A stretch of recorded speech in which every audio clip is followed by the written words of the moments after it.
on Twitter. And don't forget about the wormhole. You can wormhole me just like Bill has done here. Bill says, hi, Art. Wanted to voice my opinion on Hoagland and his anomalies on Mars. I bought into, literally, the phase on Mars, but not another one of his finds. Note that his number 9 photo looks like all the rocks around it. Bill, really, that's a wormhole message. You know, you bought into the face on Mars and some other stuff, I guess, but you can't buy into number 9? Oh, Bill.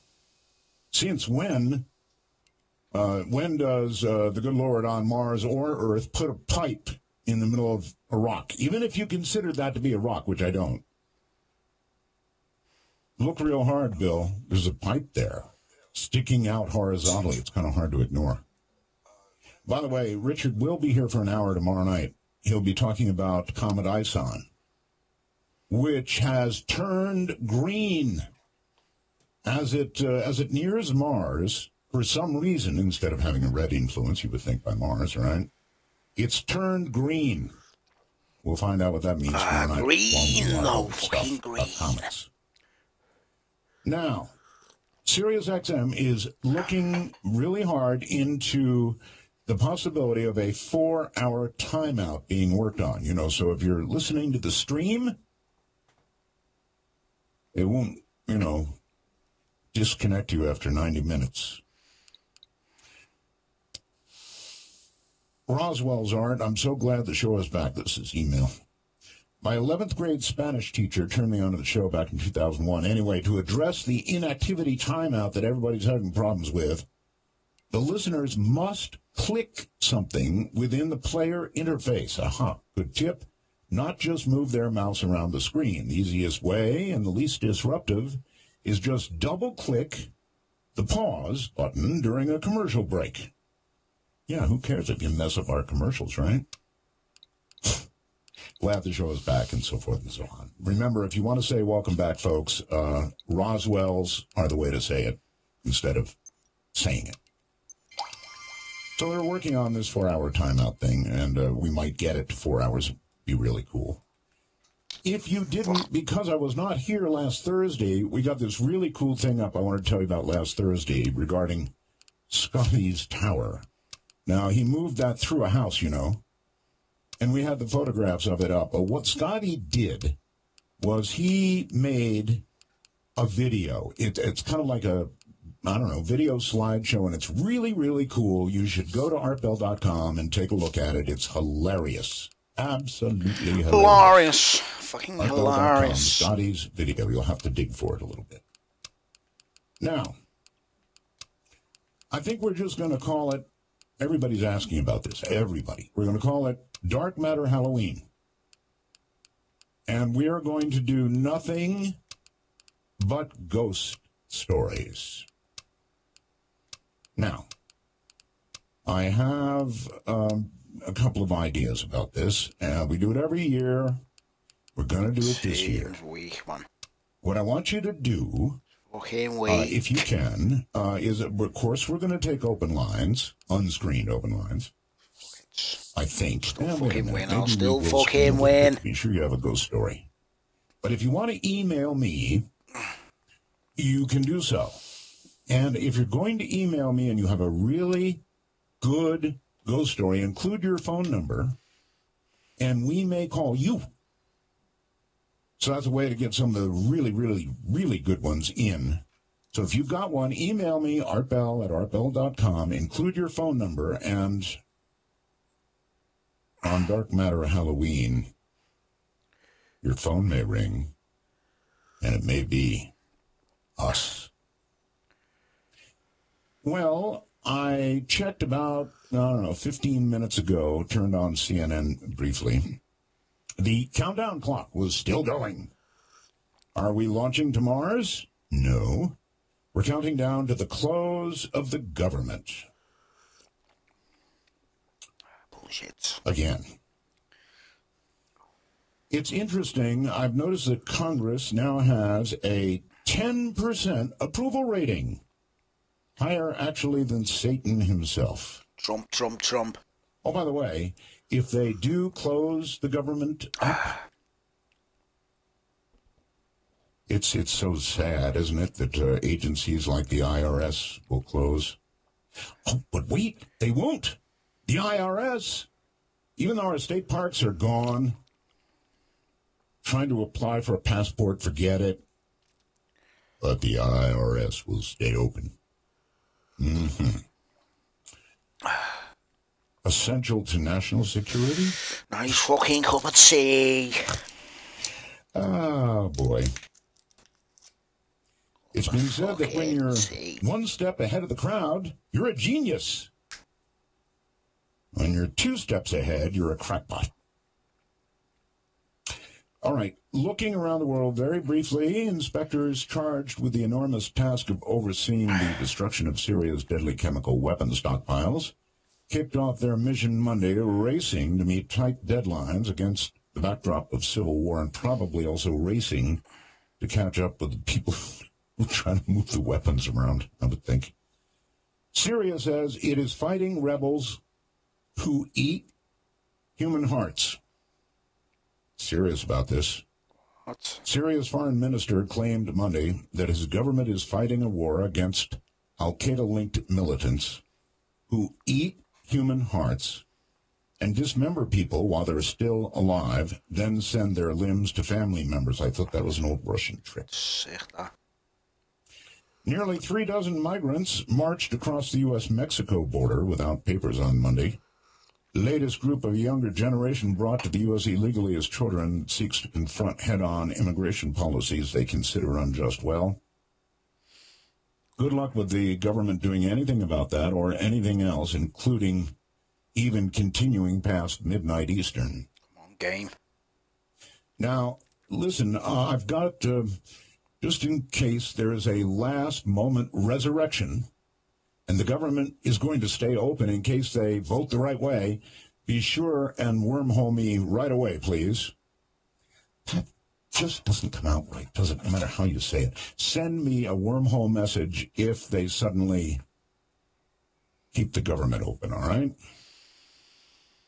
This is a very, very interesting story, a credit to the anomalist. Authentic alien images from Roswell finally found?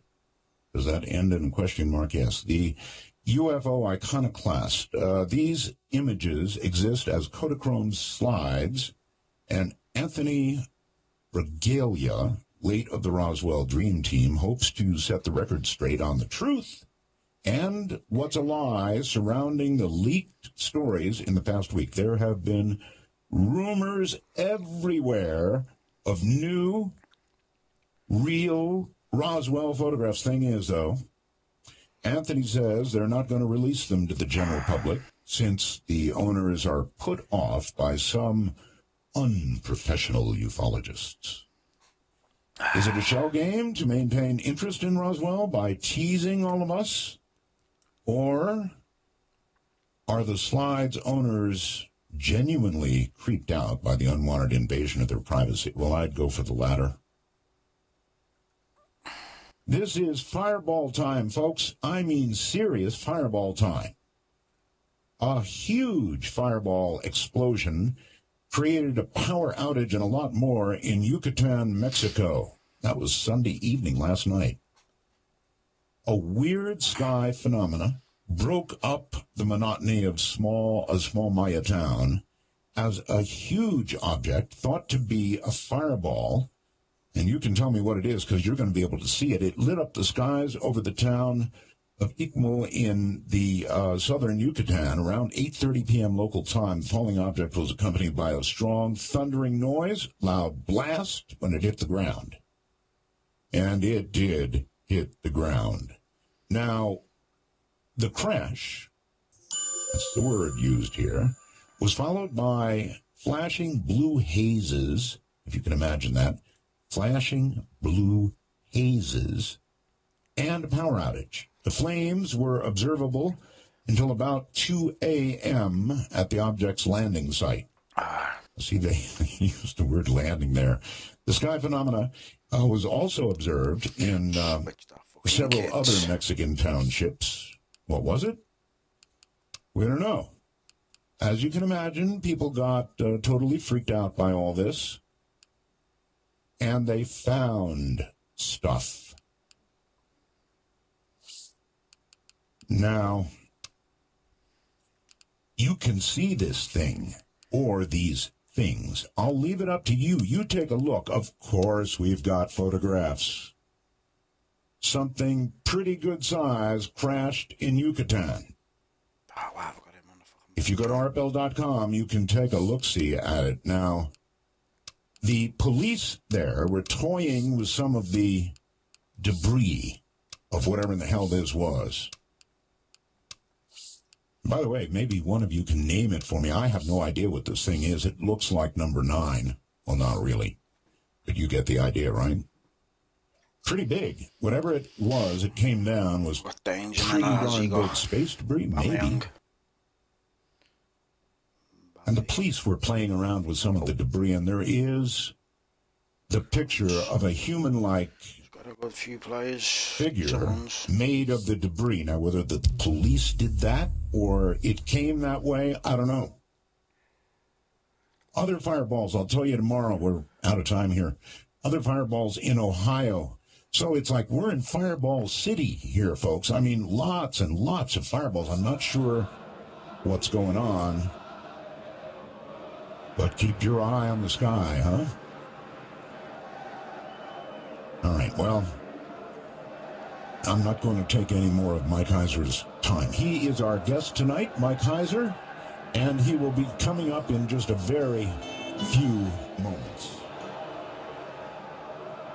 Nothing's written, in stone here. Some of the things Mike Heiser talks about now, on the other hand, are written in stone. Mike Heiser is a scholar in the fields of biblical studies and the ancient Near East. He is currently the academic editor for Logos Bible Software in Bellingham, Washington, and serves as an adjunct professor at 3 colleges and universities. Mike has a PhD in Hebrew and ancient Semitic languages, along with 2 master's degrees in biblical studies and ancient history. In 2005, he was named one of Fate magazine's 100 most influential people in ufology. Wish I'd seen that list. Mike is a well-known critic of ancient astronaut beliefs and for having the majestic documents tested by a computational linguist for authenticity. He is also known for his supernatural thriller, The Facade, which focuses on how an ET disclosure might impact traditional religious beliefs. Oh, we're going to have fun with that tonight. And how the alien question might be related to ancient texts, including, of course, the Bible. Mike, welcome to Dark Matter. Boy, Art, thanks for having me on. I just have to say, listening to you read the news is like listening to Vin Scully call a baseball game. Really? I mean, I got to take a breath here. I don't want to sound like too much of a fanboy, but I'm just thrilled that you're back on the air. I don't know how you waited this long to come back, because it sounds like you just love it. Oh, it's called a non-compete, Mike. Oh man, I would have just been pulling my hair out. What little I have left, yes.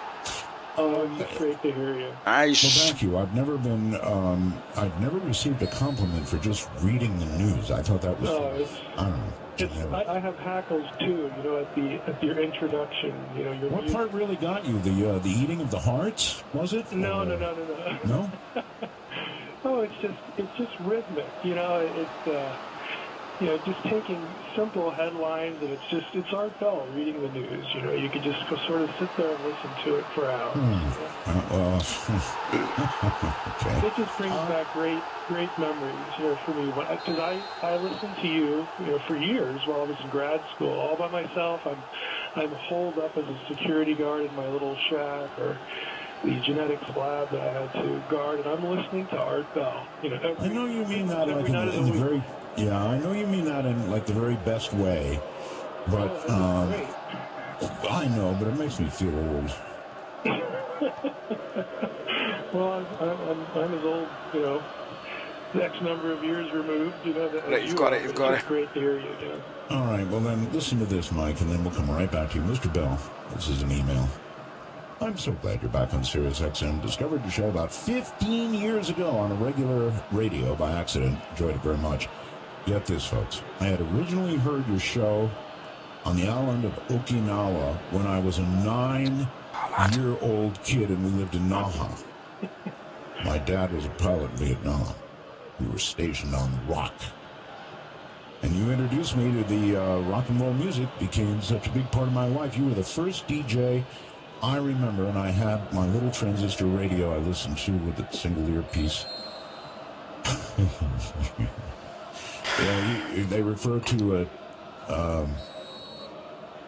something I did when I was there. I was on a teeter-totter in a contest with a couple of Marines. I had a Navy guy. Send them. We were up against 2 Marines. And we went for 57 hours, something like that. Anyway, he ends the email. Remember now, he first heard me when he was 9 years old. I'm 56 now, Art, and will always have a special place for Art Bell, my heart and mind. You're my Wolfman Jack. 56 years old now, and this person first heard me when they were 9. Lucky, So good effort. what you said is right down that alley. Well, it's not quite that far, but that's pretty impressive. At least you didn't hear me when you were 9. All right, let's get started. I want to talk about ufology. I mean, did you hear the first story that I read about the Roswell? Have you heard these rumors? Oh yeah, I've heard them, and I've read I'll be charitable here, the conflicting accounts What are you doing? of the story of the photos surfacing, and boy, this is just gonna.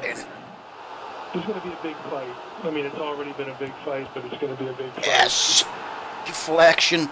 Lovely. What would you say, Mike? This is just a sort of a what if, but if they released these Roswell photographs, they were authenticated, and it was proven that we were visited by these creatures that, you know, who knows, probably were at Area 51 for a while or disposed of in some manner or are still alive, whatever. In other words, real creatures. If it's proven, what will you say?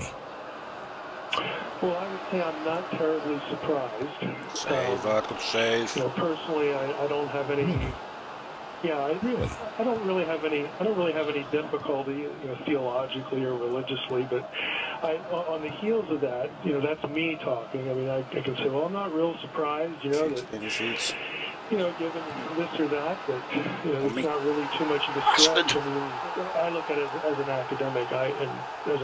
I know that this question has been around literally for 2,000 years. Goes all the way back to Aristotle, you know, before, this is pre-Christian. Are there other worlds? I mean, everybody's been talking about this for millennia. It's only really been recently that it's just become this scary thing, you know, for religious people. So I would try to get people to pay attention to the conversation that's been happening for so long and say, look, you know, this. I mean, it's a big deal because it is, you know, now we have, you know, evidence of this, but as far as the discussion, I mean, this, you know, sort of just falls right into place. You know, then the questions change and they become different. It's not, are we alone or not? You know, then it's like, well, what does this mean? You know, where do they come from? Are there other? We are not alone. I'd like to live, you know, in the fucking alien beings world, out there, you know, where there's life, you know, elsewhere and so on and so forth. I mean, I'm known for just asking what I think are reasonable questions about evidence and things like that. But if we ever had it, I wouldn't be unenthusiastic about it at all. But that's me. You know, Mike, don't you think that in this era of discovering suddenly hundreds and hundreds of exoplanets, you know, planets that are like Earth that could conceivably support life. That's a major discovery, you've got to admit, in terms of the probability of wriggle past them. Yeah, I think those kind of fines are better than something like the Drake equation. I tend to be in the crowd that has a fairly low view of the Drake equation because I don't know. Explain for everybody the Drake equation, please. Well, this is Frank Drake, the astronomer, came up with a famous equation that tried to 7,000 civilizations in our galaxy alone. Of life existing elsewhere. And that's a worthy thing to attempt. The problem with the Drake equation is that every point of the equation was made up. In other words, there wasn't any data for it. Now, that's why I say this kind of thing, when we actually are starting to get data, there's X number of planets now that, to the best of our scientific ability, will support life. That starts to fill in some of those gaps. And so when I think probability, if someone's talking to me about the Drake equation, it's like, whatever. But if they're talking about that was fucking stupid. Okay, so the last 5 years of the discovery of these exoplanets changes the equation. Smelly little bastard. Well, if you're making a pun there, yes.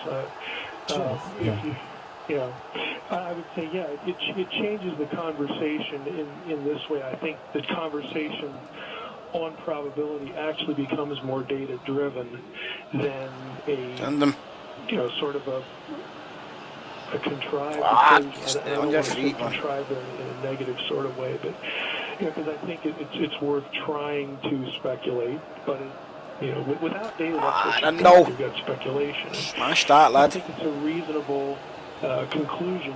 If it becomes a more reasonable conclusion, let's put it that way, if we have evidence that nice. Places that Bang it, lad. As we know, it could be sustained, but it does make the probability reasonable. Now, for me, it gets it on the table.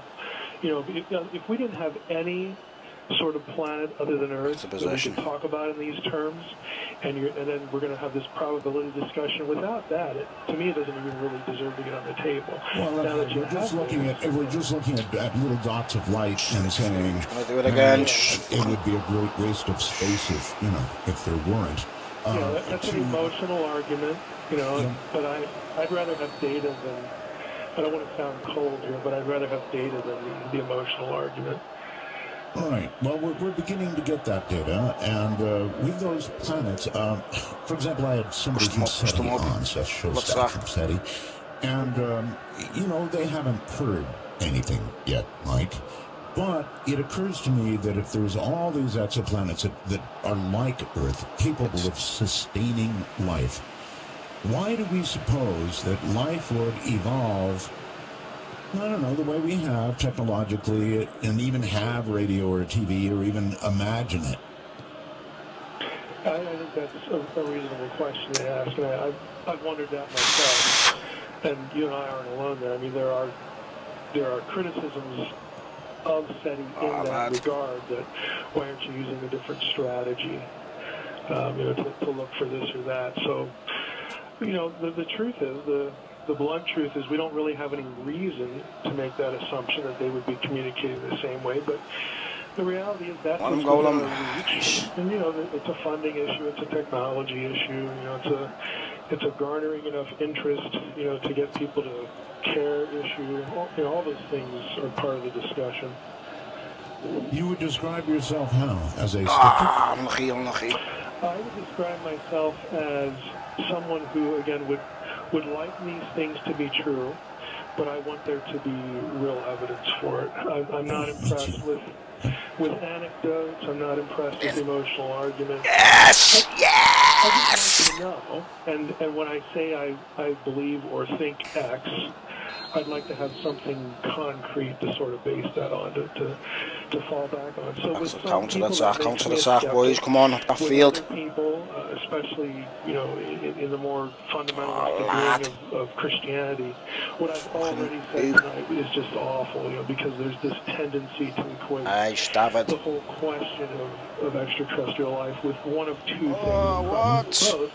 And that is the demonic realm, and then where you must buy into Darwinian evolution. And I'll confess, I'm not really disturbed by evolution. I don't really like materialistic Darwinism, but that's not the same as the idea of evolution. Are you convinced? Are you convinced of evolution, Mike? It is. Yeah, I think Ah, you missed is that. a reality. The question in my mind, there are questions in my mind like, to what extent, Fucking what idiots. mechanisms did it need?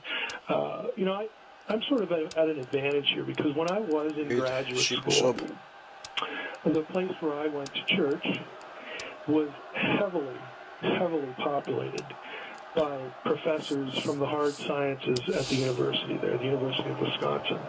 Right. We had the head of environmental studies, we had the head of botany, we had 2 research physicists, we had a geologist, we had a professor of electrical engineering, we had another one in chemistry. I mean, the people like me in the humanities were like completely outnumbered.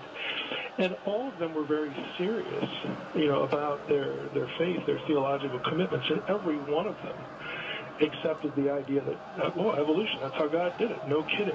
It's a no-brainer.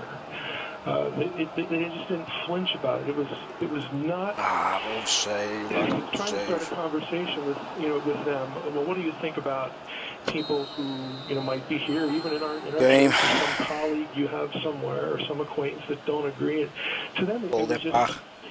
It wasn't even a sensible question to ask, but yet they were very serious. Well, I spent 9 years in that environment, and so I just have to chuckle, when I read things or hear things about how this is sort of an all or nothing proposition. Or, we either have to accept this or that, the Bible or evolution. There's no in between. It's like, I just know better. I know intellectually better because I read lots of stuff, but I know by experience as well. Last 2 games. That these are not mutually exclusive things. And so, I'm not a scientist. I have to depend on scientists to sift arguments for me.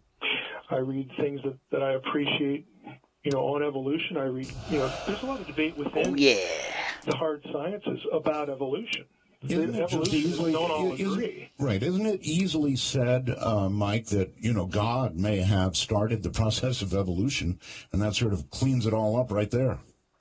Yeah, and that's where most of these guys were. I mean, I think there may have been 1 or 2 that would be willing to say it was sort of random. In other words, when you take that position that you just articulated, that God started the process, that involves a deliberate decision. You're speaking of God as a person, with making intelligent decisions and whatnot, and that's the common view for people who are in the sciences who happen to be Christians who accept evolution. There might have been 1 or 2 of these people that I knew that would have taken a step back even from that and made it a little more random, closer to what you would think of as a secular Darwin position. They were somewhere in between there. But I agree with you. I think that idea, and then that the sub-question is, tell me why God couldn't make that decision. Tell me. Right, exactly. How, on what basis would you say that God is limited and kept from making that decision? And to me, that just kills the conversation. But, again, that's me. So I'm not troubled by the idea that if there is this thing, this force of nature, and in God's hand, some providential thing that we call evolution, maybe life evolved somewhere else. And then the discussion changes to, well, would God have a purpose in that? What would the point be? What's the relationship between that and us? And, you get into a number of layers of other questions, but I don't think the discussion needs to stop with the first question, about probability and evolution. Simply could have evolved from stardust. I mean, basically, stardust, mud puddles, lightning strikes, you name it, right? Yeah, I mean, see that is an issue because if I were to say that to one of my friends, Professor so and so, he would say, oh, whatever. But someone who's sort of been trained to think that, well, the reason, Art Bell is suggesting that, or the reason someone is saying that is because they want me to accept the idea that, I'm an extraterrestrial or extraterrestrials are our space brothers. And in other words, because they've sort of been conditioned to respond a certain way, they, unfortunately will. They won't really stop to think, well, there's 2 or 3 or 4 or 10 different ways to sort of look at this, and they'll kind of gravitate to the one they really dislike, and then, it becomes a real thing to fight over. All right. So, with regard to extraterrestrials, you're not married to the idea. No, nor are you that distant from it that you can't embrace the possibility. No, I like I said, I have this, again, this romantic spasm in me that, boy, wouldn't it be nice if Star Trek were real, minus the Klingons and the Romulans, I guess, but, that would be really interesting. It'd be fascinating. It's sort of on my short list of, boy, wouldn't I like to see this before I die, that kind of thing. Oh, but me too. On the other side, I have things like let's clone a mammoth and all that kind of stuff. I mean, there are just some things I'd love to see them do. And again, this is on the list that I'd like to know. But on the other side, I don't think we really have evidence yet. A lot of what people accept as evidence, I just don't think is really good evidence. And so I sort of suspend it and hope, but because I hope one direction doesn't mean I'm going to embrace what I think is a really bad argument. Okay, so the people who would ask you to accept the evidence, Mike, or I should say, preponderance of the evidence, when you look back at all the UFO sightings, when you look, at all the stories, they claim it all adds up to, it's got to be true. Yeah, they do claim that, and that's the part I have difficulty with. I don't think it adds up to that at all. Okay. Ask yourself this question. I mean, why do we, with the whole UFO thing, why do we think about UFOs and think extraterrestrial? What do you think most people would say? In my case, Mike, I had a sighting, right? A Me too. very close sighting, a very convincing sighting. Seen loads of I could have thrown UFOs. a rock at the damn thing. It floated over my head, or more likely defied gravity, and then I watched it float out across the valley with my wife at that time. And once you've seen something like that, then yes, you begin to ask questions like the ones you were just talking about.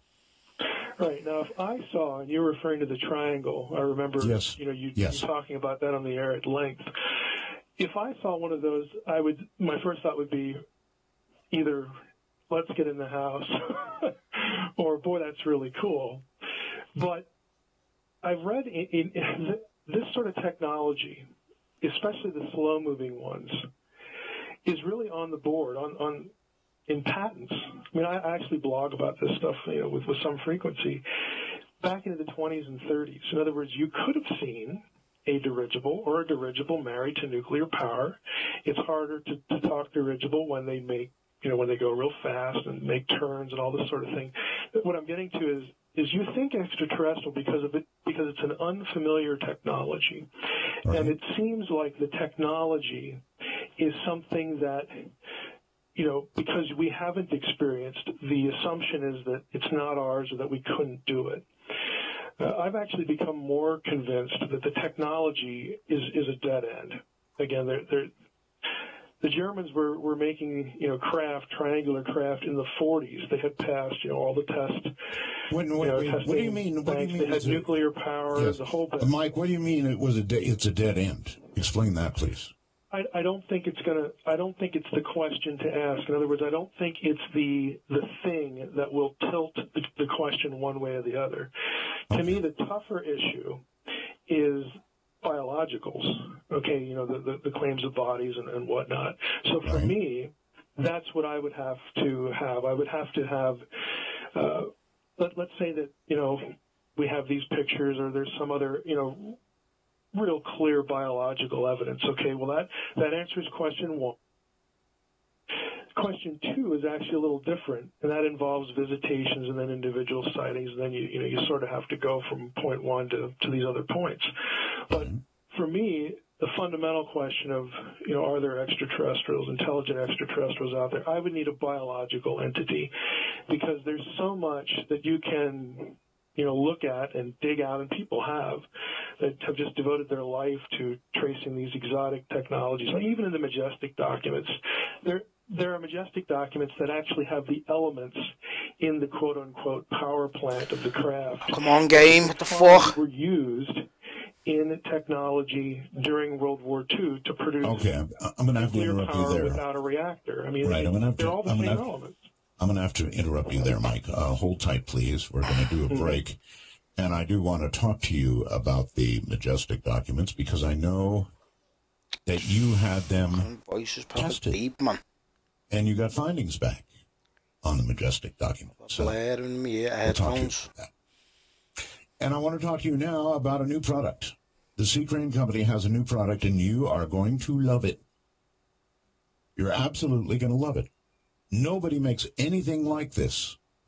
They're called the Senta 40 wooden headphones. Fuck that. Now, Fucking rot.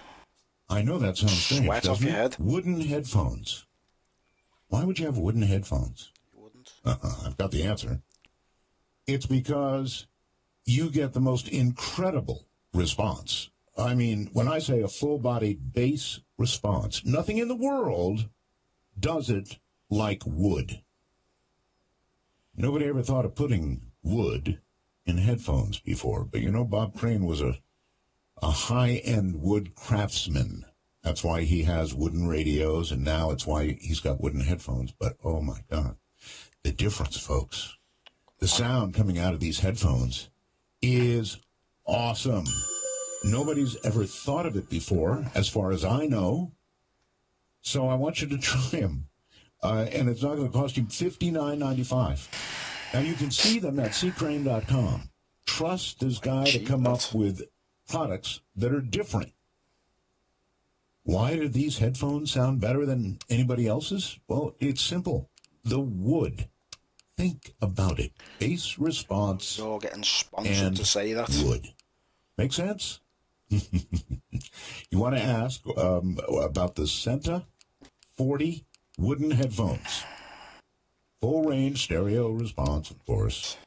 Long lasting, built like tanks. Come with a carrying case. And on and on and on. This should just be a duh. You know, just order them. Call Sea Crane. You can call right now. $59.95. The Senta 40 wooden headphones. 1-800-522-8863. Operators Bastard, yeah. are sitting there right now waiting for you to call.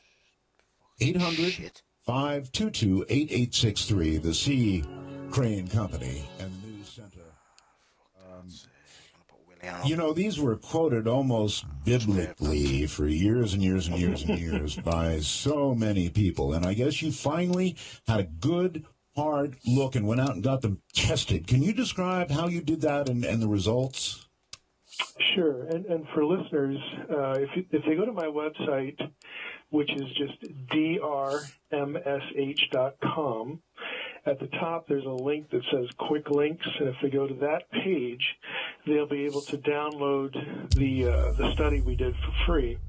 One of the links there, and I'll just sort of overview it. Come on, Brexiteers. And I say we because I had known of someone named Dr. Carol Chasky who did this for a living. She is a computational linguist, and she did her doctoral work at Brown University and actually came up with her own program as part of her dissertation to test something called authorship attribution.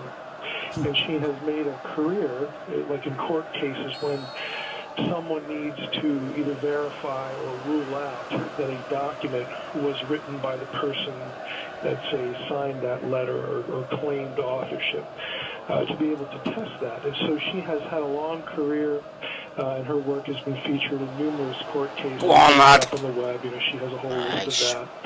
So when I found out about her, I thought, well, this is the ideal person to Down the line.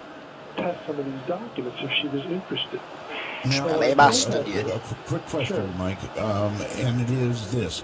Can you rattle off briefly the criterion she used? In other words, how does she authenticate? What methods? What she focuses on would not be common vocabulary, but would be what we call in grammar function words. Little words like conjunctions, prepositions, interjections. The words that you don't really think about, but you just sort of habitually use in certain ways. Okay. That everybody sort of develops these unconscious patterns. And so she actually focuses on the uncommon in terms of non-specialized vocabulary, but another way to look at it is they're the most common words that everybody uses. So when you go through a document, again, in her procedure, this is what you're looking for. And the whole idea is to establish patterns. Now, it's only the methods we used only apply to documents in the Majestic group that had authorship attribution. In other words, a particular document that supposedly was sent by, Roosevelt or, Tillencotter or somebody like that, General Twining. Right. So we had to pull those out. And then we needed documents that were more than 1 or 2 sentences, because some of these are just just one sentence. And so we had to have at least a paragraph. So we winnowed that. And then we wanted to zero in on the documents, and this was really a funding issue because I was paying them. Which are the ones that have the most content that is the most explosive? Which are the ones that talk about extraterrestrial, bodies, or something that really, has an important role to play potentially in the whole narrative. And so we got a hold of those. And so what you do then is you have your documents that you want to test the attribution. So what I had to do, and I enlisted the help of a couple people to find, okay, we're going to test 2 documents here that were written by, General Twining. Well, let's go to archive websites, and we would, try to find documents that nobody is going to dispute by this particular person. So we pull half a dozen of those, and we had to get them all typed out. We typed them as they were. We didn't correct anything. There were typos in there. And she basically takes all of that, and she's trying to establish, again, using the computer, and isolating on the function words within that person's consciousness. So even if they were dictated, as opposed to handwritten letters that were later transcribed, it's still reflecting the thought pattern of the person that produced the particular document. And so all of the knowns get fed in, and then patterns are established, and then the unknowns. What she did was kind of interesting. She took all of them, regardless of author attribution, in one round of tests, and sort of put those against all of the knowns by all the different people. There were 17 total documents, 8 or 9 different authors.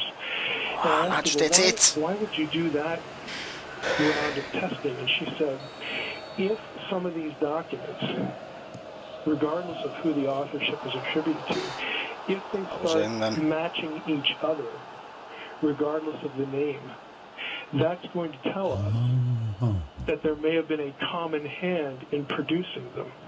I've got it, right. Let me just pause for one second, and that's fascinating. What is her record? In other words, this sort of a test must have some sort of percentage of success associated with it historically, right? Well, there's going to be, in the results that are produced, you're going to have this, if you look at the actual document, the actual article on the website, I have the how the fuck did you miss that? Produced in that document. It's a PDF.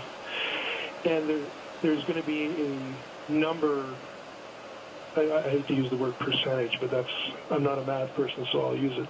There's a percentile number that is produced by the databases and the procedures that she uses.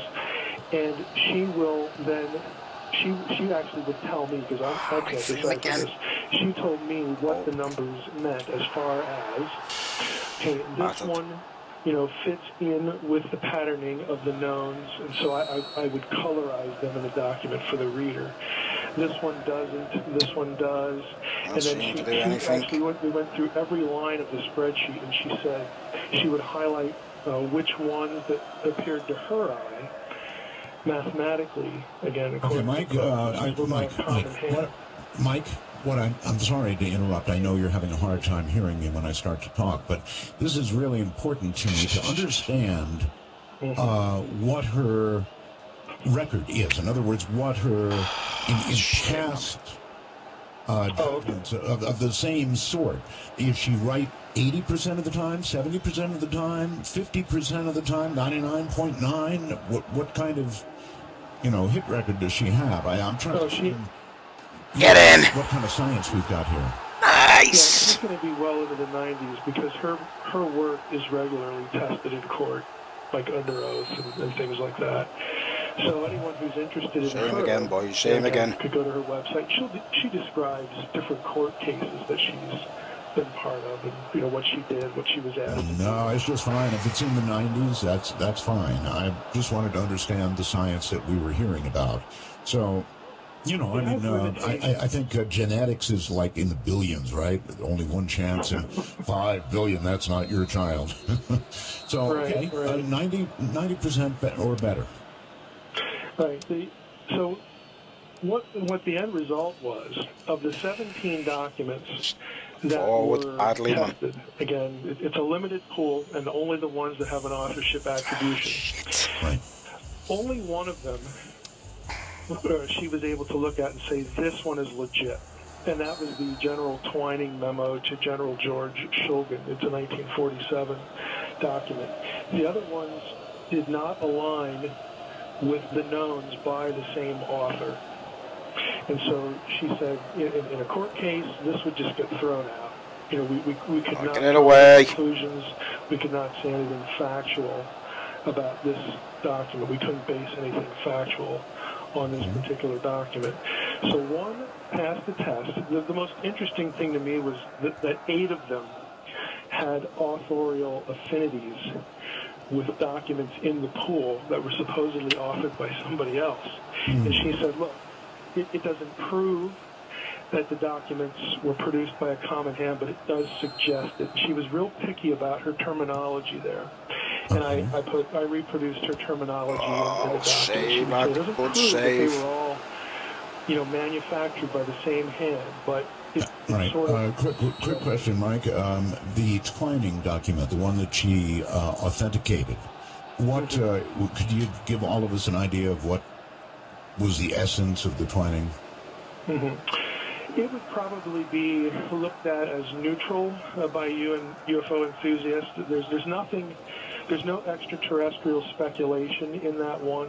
It's the one where Twining says that, within his phrases, within present U.S. knowledge, we can reproduce these kind of craft that he was talking about. All the decisions look at the document, his way, man. F in the document where that language comes from.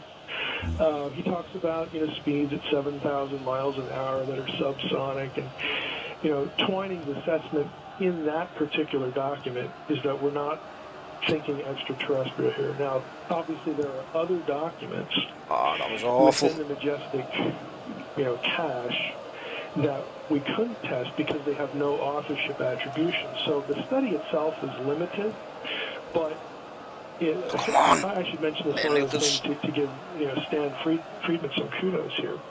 I deliberately also chose, again, when there was an author, documents that Friedman and others had, by other means, forensically shown that were fakes.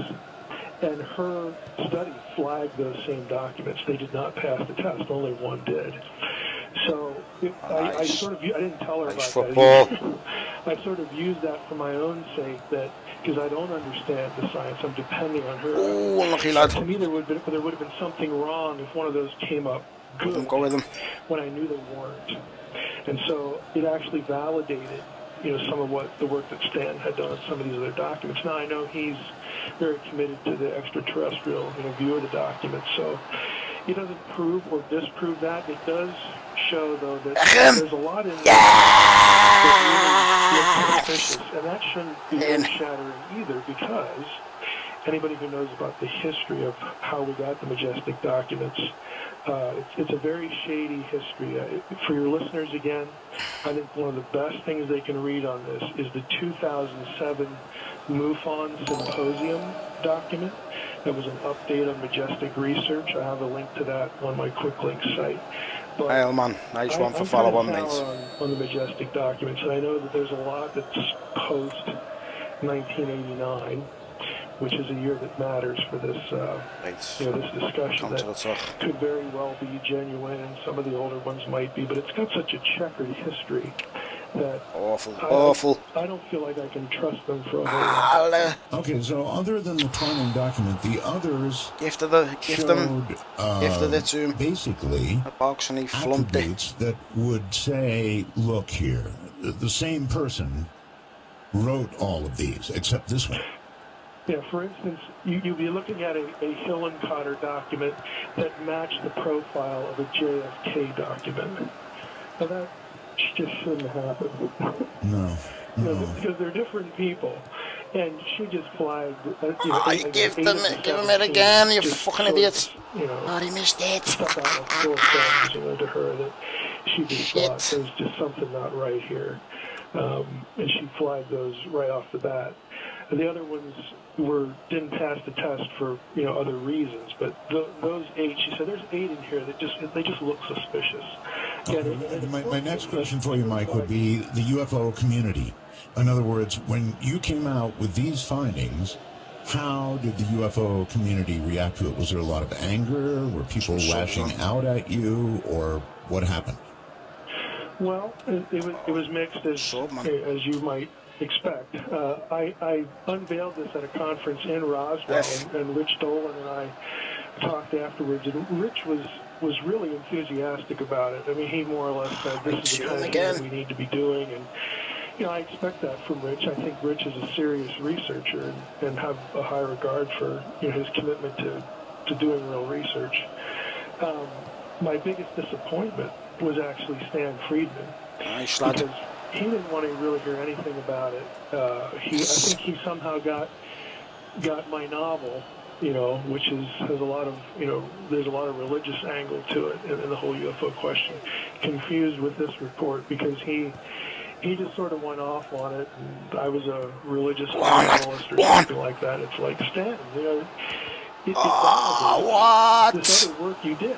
I think you might want to... Shoulda, woulda, coulda. Not getting confused with the novel. So it was mixed, but that wasn't a surprise, and that's okay. I just wanted to... Is it unfair, Mike, to suggest, as Stanton seemed to, that Super Sub, your religious background influenced you in some way? I mean, I think it's a fair question. Well, get in. It would be if I had written any of the documents, and if I was the computational linguist that had it tested, and I was the computational linguist that produced the program that had it tested. I'm none of those things. I was just the guy that said, hey, here's somebody who does this for a living. Would she be interested in, testing these documents? And she was. So, it didn't really go anywhere as far as a huge, impact because, to be honest with you, people are sort of committed, to what side of this question they're on. Most people, are more interested in looking at evidence that kind of, leans the way they hope it leans. I wanted to know because I'm a language guy, and we do this kind of work, in the office with not forensic, authorship attribution, but we do lots of stuff with software that applies to languages. And so this just seemed an area that I could actually contribute something, into ufology. So we did it. Okay, well, it certainly wouldn't surprise you, Mike, would it, that a lot of people would perhaps accept Stanton's notion that you are committed to a particular point of view, and this fits that point of view. And I'm not suggesting that there's anything wrong with the findings or the testing or anything else, but I could see why people, might say you're married to a certain point of view as well. Well, I don't really care one way or the other. I mean, if Get there are up. aliens out there, then great. I just like to know, and I'd like there to be real evidence. I don't want cloak and dagger anecdotes. At least they didn't get I don't want, accusations going from this ufologist back to that ufologist where I have to pick which one I like. And that is not data. And if that irritates people, well, so I'm not responsible for that. Okay. All right. No, that's entirely fair. You've also debunked the ancient astronaut idea, right? One more win, man. What One about more the win. long Division 4. runways down south and all of that? all the rocks that have been decorated, seeming to show aliens with space helmets and all of it, Mike. Why? In what way do you feel? In other words, do you have something, I don't know, equivalent to what you did with the Majestic documents when it comes to ancient alien theory? Well, I don't. In my mind, I distinguish everything we've talked about up to this point. You know, the question of, are there extraterrestrials? Are these documents real or not? So on and so forth. I distinguish all of that. To me, that's serious ufology. Right. The ancient alien stuff, I don't take seriously at all, because I do know ancient texts and I do know ancient history. I know where to get the information in archaeology and anthropology and all this stuff. And that part, and I know they get lumped together, and I understand why they get lumped together. Teams all set up, ready to go. I treat one seriously, and I treat the other not seriously, because frankly, the work is extraordinarily poor, and in many cases, just literally made up. And I don't think it really deserves the amount of attention that the other part of ufology gets. Well, there is some hard evidence in forms of pictograms and in the form of what appear to be runways, that kind of thing.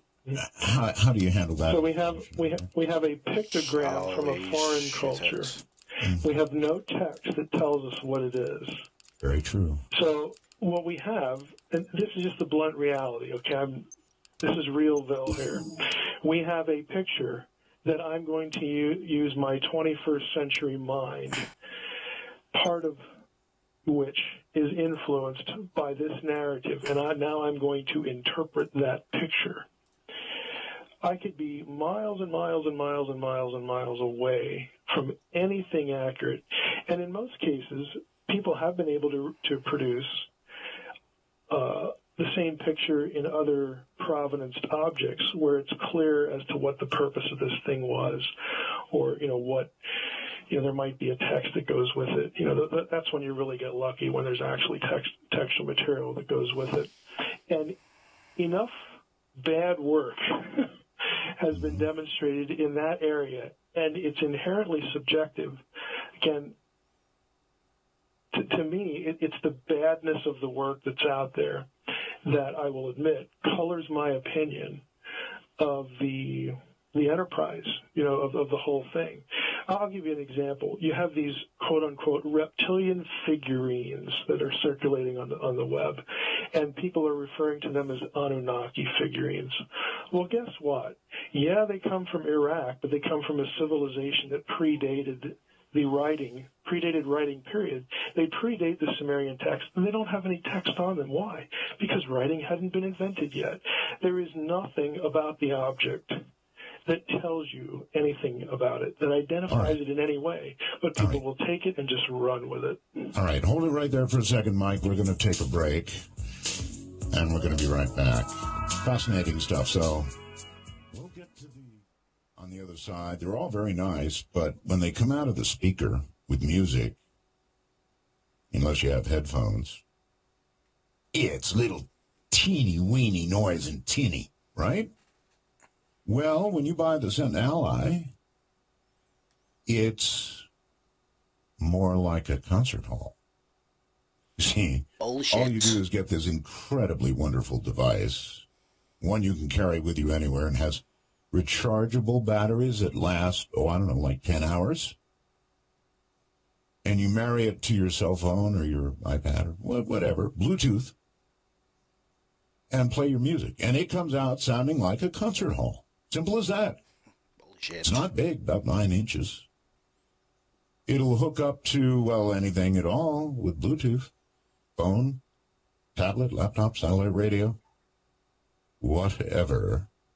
It also comes with a built-in FM radio, and the Bluetooth works well enough. You can have, your phone in one room and this in the other, and it's still cooking. It's amazing. $69.95. Are you kidding? That's really a buy. $69.95. Call Seacrane now. You want to order the Scent Ally Bluetooth stereo speaker. I wish I could demonstrate it here on the air, and I may figure out a way to do that. Give them a call. Operator's there right now, waiting for your call, sitting around. I bet they are. Operators are never really standing by. The number is 1-800-522-8863. That's 1-800-522-8863. You can call them right now. All right, Mike, welcome back. I guess you're not married to much of the Anunnaki stuff, right?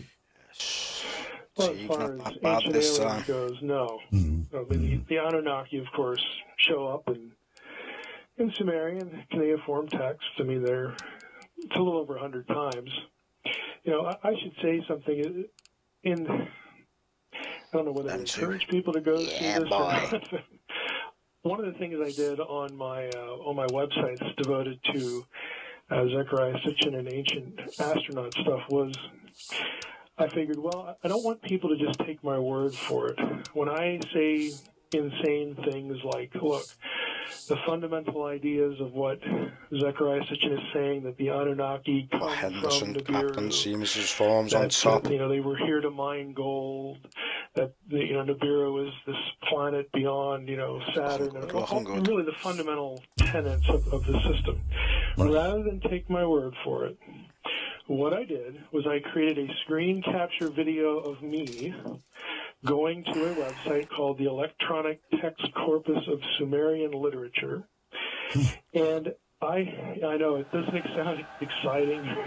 Talk about things that do not translate well to radio, or really anything for that matter.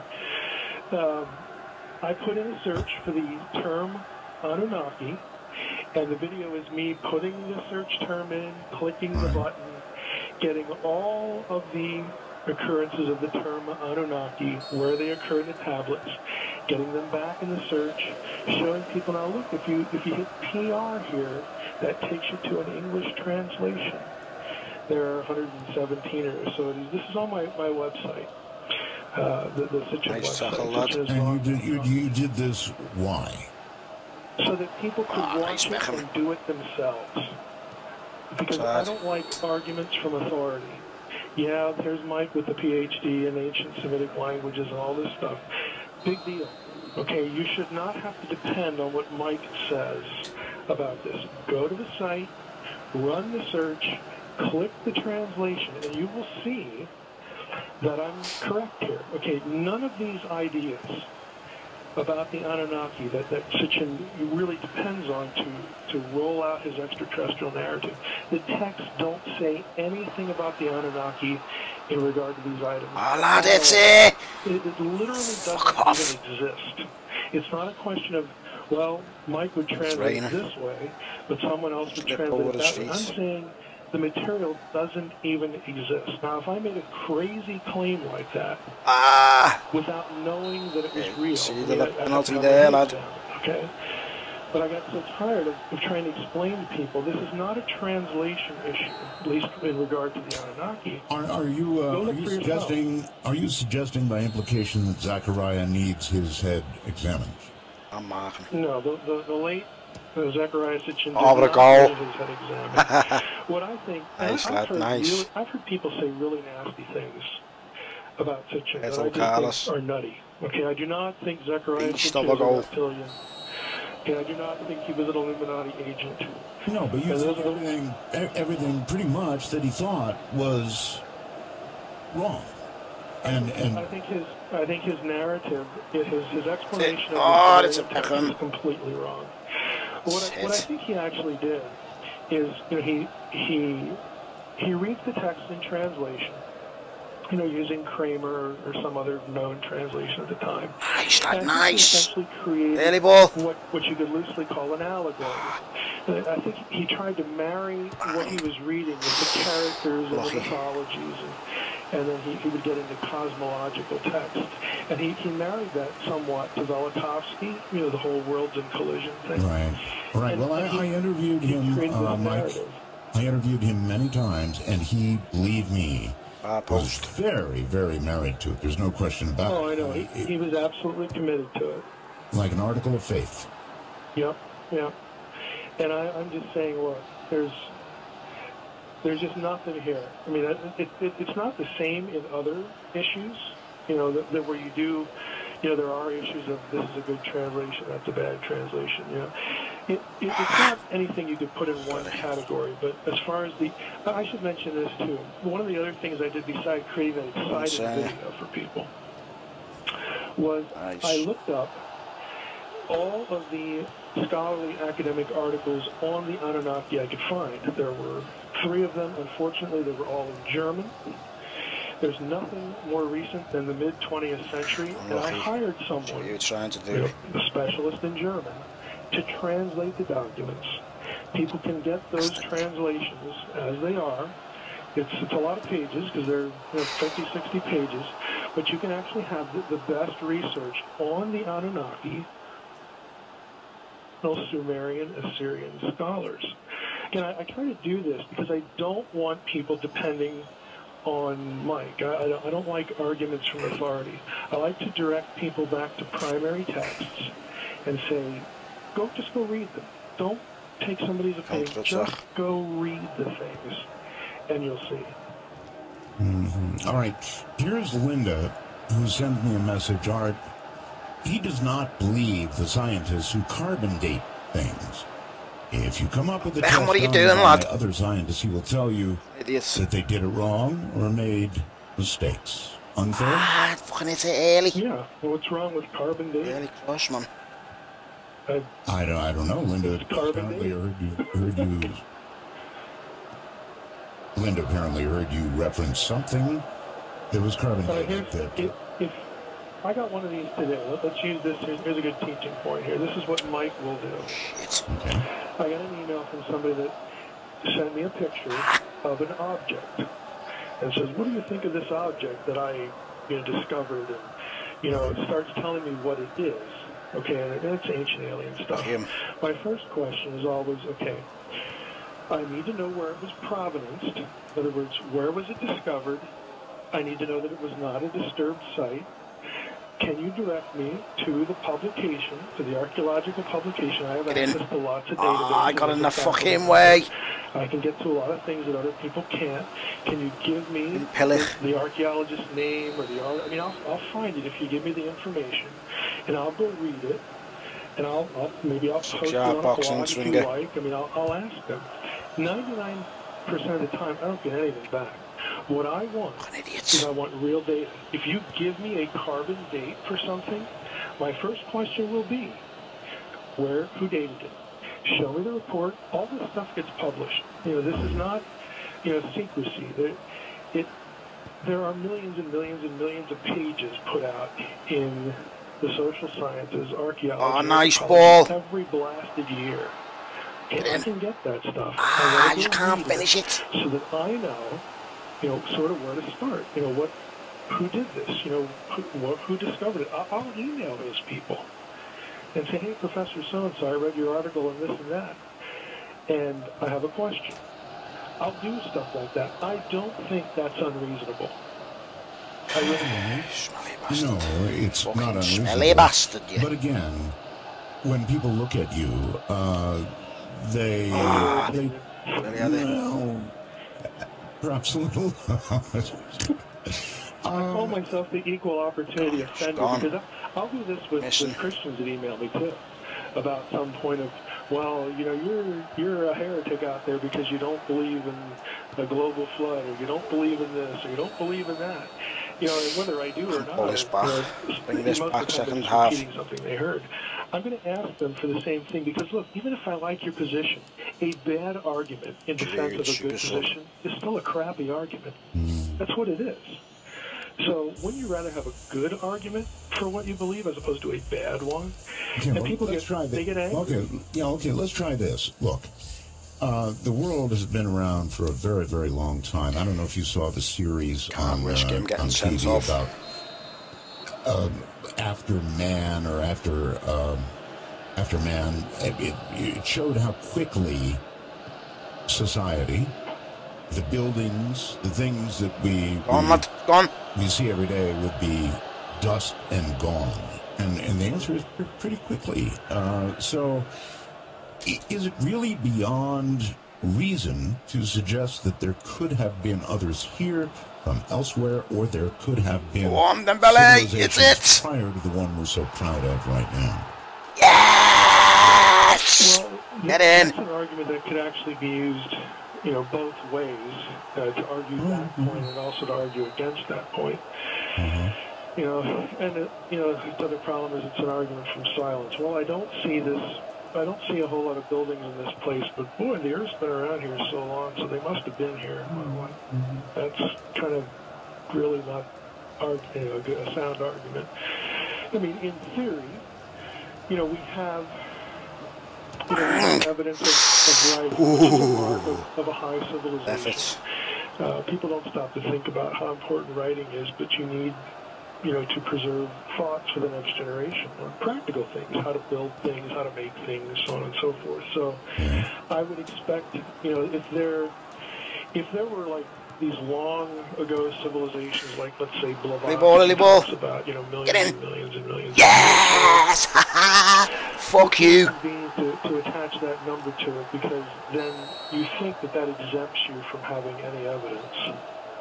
Well, it really doesn't, because if you're going to make the claim, I need to know that the claim is reasonable. Get away. And I don't think that is an unreasonable thing to ask nice, for. Beckham. I can sit here and say, well, it's possible. Sure, Art, it's possible. Sure, whatever, the questioner's name was, that's possible. It's possible, maybe in the sense that I could be the next American Idol. Okay, that's possible. Back the bush. I could wake up tomorrow with a bump on the head, and I wake up and I have a great voice. I audition for the show, and I win the American Idol. Yeah, that's possible. Really? Well, not based on what I've heard so far tonight. I mean, fuck you, man. But you're not saying you're not doing anything. But it's possible. Stranger things. I mean, you see where the conversation goes. So, on the one hand, I don't have any problem saying, well, yeah, that could be. But I'm not going to base what I think or believe on a could be. I think it's more reasonable to just ask, is there one thing that, makes this a little more concrete, that takes it out of the realm of complete speculation into the realm of, hey, look at this thing we have here. We need to think about this object or this text. I just don't think it's unreasonable. And I know it irritates. Okay. All right, Mike. It irritates my wife when I'm like that, too. Would you apply the same standards of proof, Mike, to the concept of intelligent design? Yeah, I've said for a long time that I think intelligent design really doesn't prove anything. If I could be really blunt about it. I mean, intelligent design is not really a theory about who the designer or designers are. I've said for many years that, look, you can take all the arguments for intelligent design and put an S on the end, and you can make the same arguments. And again, a Christian audience, that just irritates the heck out of them, because they're going to assume that the designer must be the God of the Bible, and it's like, well, sure, get it. If we're actually looking at the argument, fucking bastard, intelligent design, all it says, all it argues for is that the best explanation of natural phenomena is some sort of intelligent cause, and it's a reasoning by analogy. Stay with him, Beckham. Stay with him. It looks like it has intricate design, therefore it maybe had a designer. Okay, that's wonderful if you can test it, but ultimately, at the end of the day, even if you're right, you still don't know who the designer is. Okay, and so it's extremely limited. I don't want to say it's not useful, because I think I want to see God divorced from the conversation, about creation and things like that. But the other side of it is it's quite limited. It's more limited than the average person who gets excited about it, really thinks about it. Do you believe in intelligent design, one way or the other? Whether you say God did it, or it was a natural process with somebody's hand in it, or an extraterrestrial hand, or whatever. Do you believe in intelligent design, or is it all random? I do believe that there is a creator. A creator. Right. Okay. And what I mean by that is I see a Keep philosophical necessity nice save. to have a distinction between creation and shit. causation. Some causation, whether that's an impersonal thing like Big Bang or whatever. That's nice win. Different level of questioning there. But I don't see it all as one. I'm not a monist. I would be a dualist. That there's a distinction between creation and then its causation. And so because I hold that position, I think that there are some things that do speak to intelligent design. But in terms of an honest philosophical argument, winning that particular argument does not link that argument to a specific creator. And that's just being honest, with the philosophical argument. And most intelligent design theorists themselves will Vision 4, here we come. When this kind of stuff filters down into the lay community and in the internet, then it starts to become more of a religious argument. So you do believe, to boil it down, in intelligent design, that there was a creator. Is that creator the one of the Bible? I think that any creator would have to be a creator like is described in the Bible, and that is totally distinct from creation. And again, characteristics of omnipotence and that sort of thing. I don't believe, however, that creation had to be perfect. In fact, I actually think, and this gets me in trouble again with the Christian camp, I don't think that the Bible describes a perfect creation. That opens all kind of worms for that audience. But when you start to say things like, well, the Creator would have done this or that, or would not have done this or that, and evolutionists who want to be materialists, who are atheistic, they say these things all the time. Well, you can't have a design because God wouldn't have done this, would he? Well, you're making a theological argument. I hope you realize that, Mr. Scientist. That's a theological argument. You're telling me what the deity that you don't believe in would or would not have done. That's not a science-based argument. That is a theological argument. So, again, just to get that off the table, I don't believe that imperfection argues against intelligent design. Let's just put it that way. Okay. I accept imperfection. Do you think that the process of evolution is ongoing, as in still? I don't see if we accept the idea Spain, of evolution, Portugal I don't think that there would be any way to coherently demonstrate that it's all stopped. I don't know how you demonstrate that. I don't see any reason to conclude that. Mm-hmm. Where do you think we're going, Mike, with quantum physics? It is a real mystery. Spooky action at a distance, or whatever it was that Einstein said about it. It is pretty weird stuff to try and wrap your mind around. What do you think? I'm fascinated with. I'm not a physicist. I don't have the mechanical mind to really grasp a lot of this stuff, but I think that stuff is just fascinating. I also think it's the friend of theology. And again, this is going to get me in trouble with that part of your audience, but whatever. Think of it this way.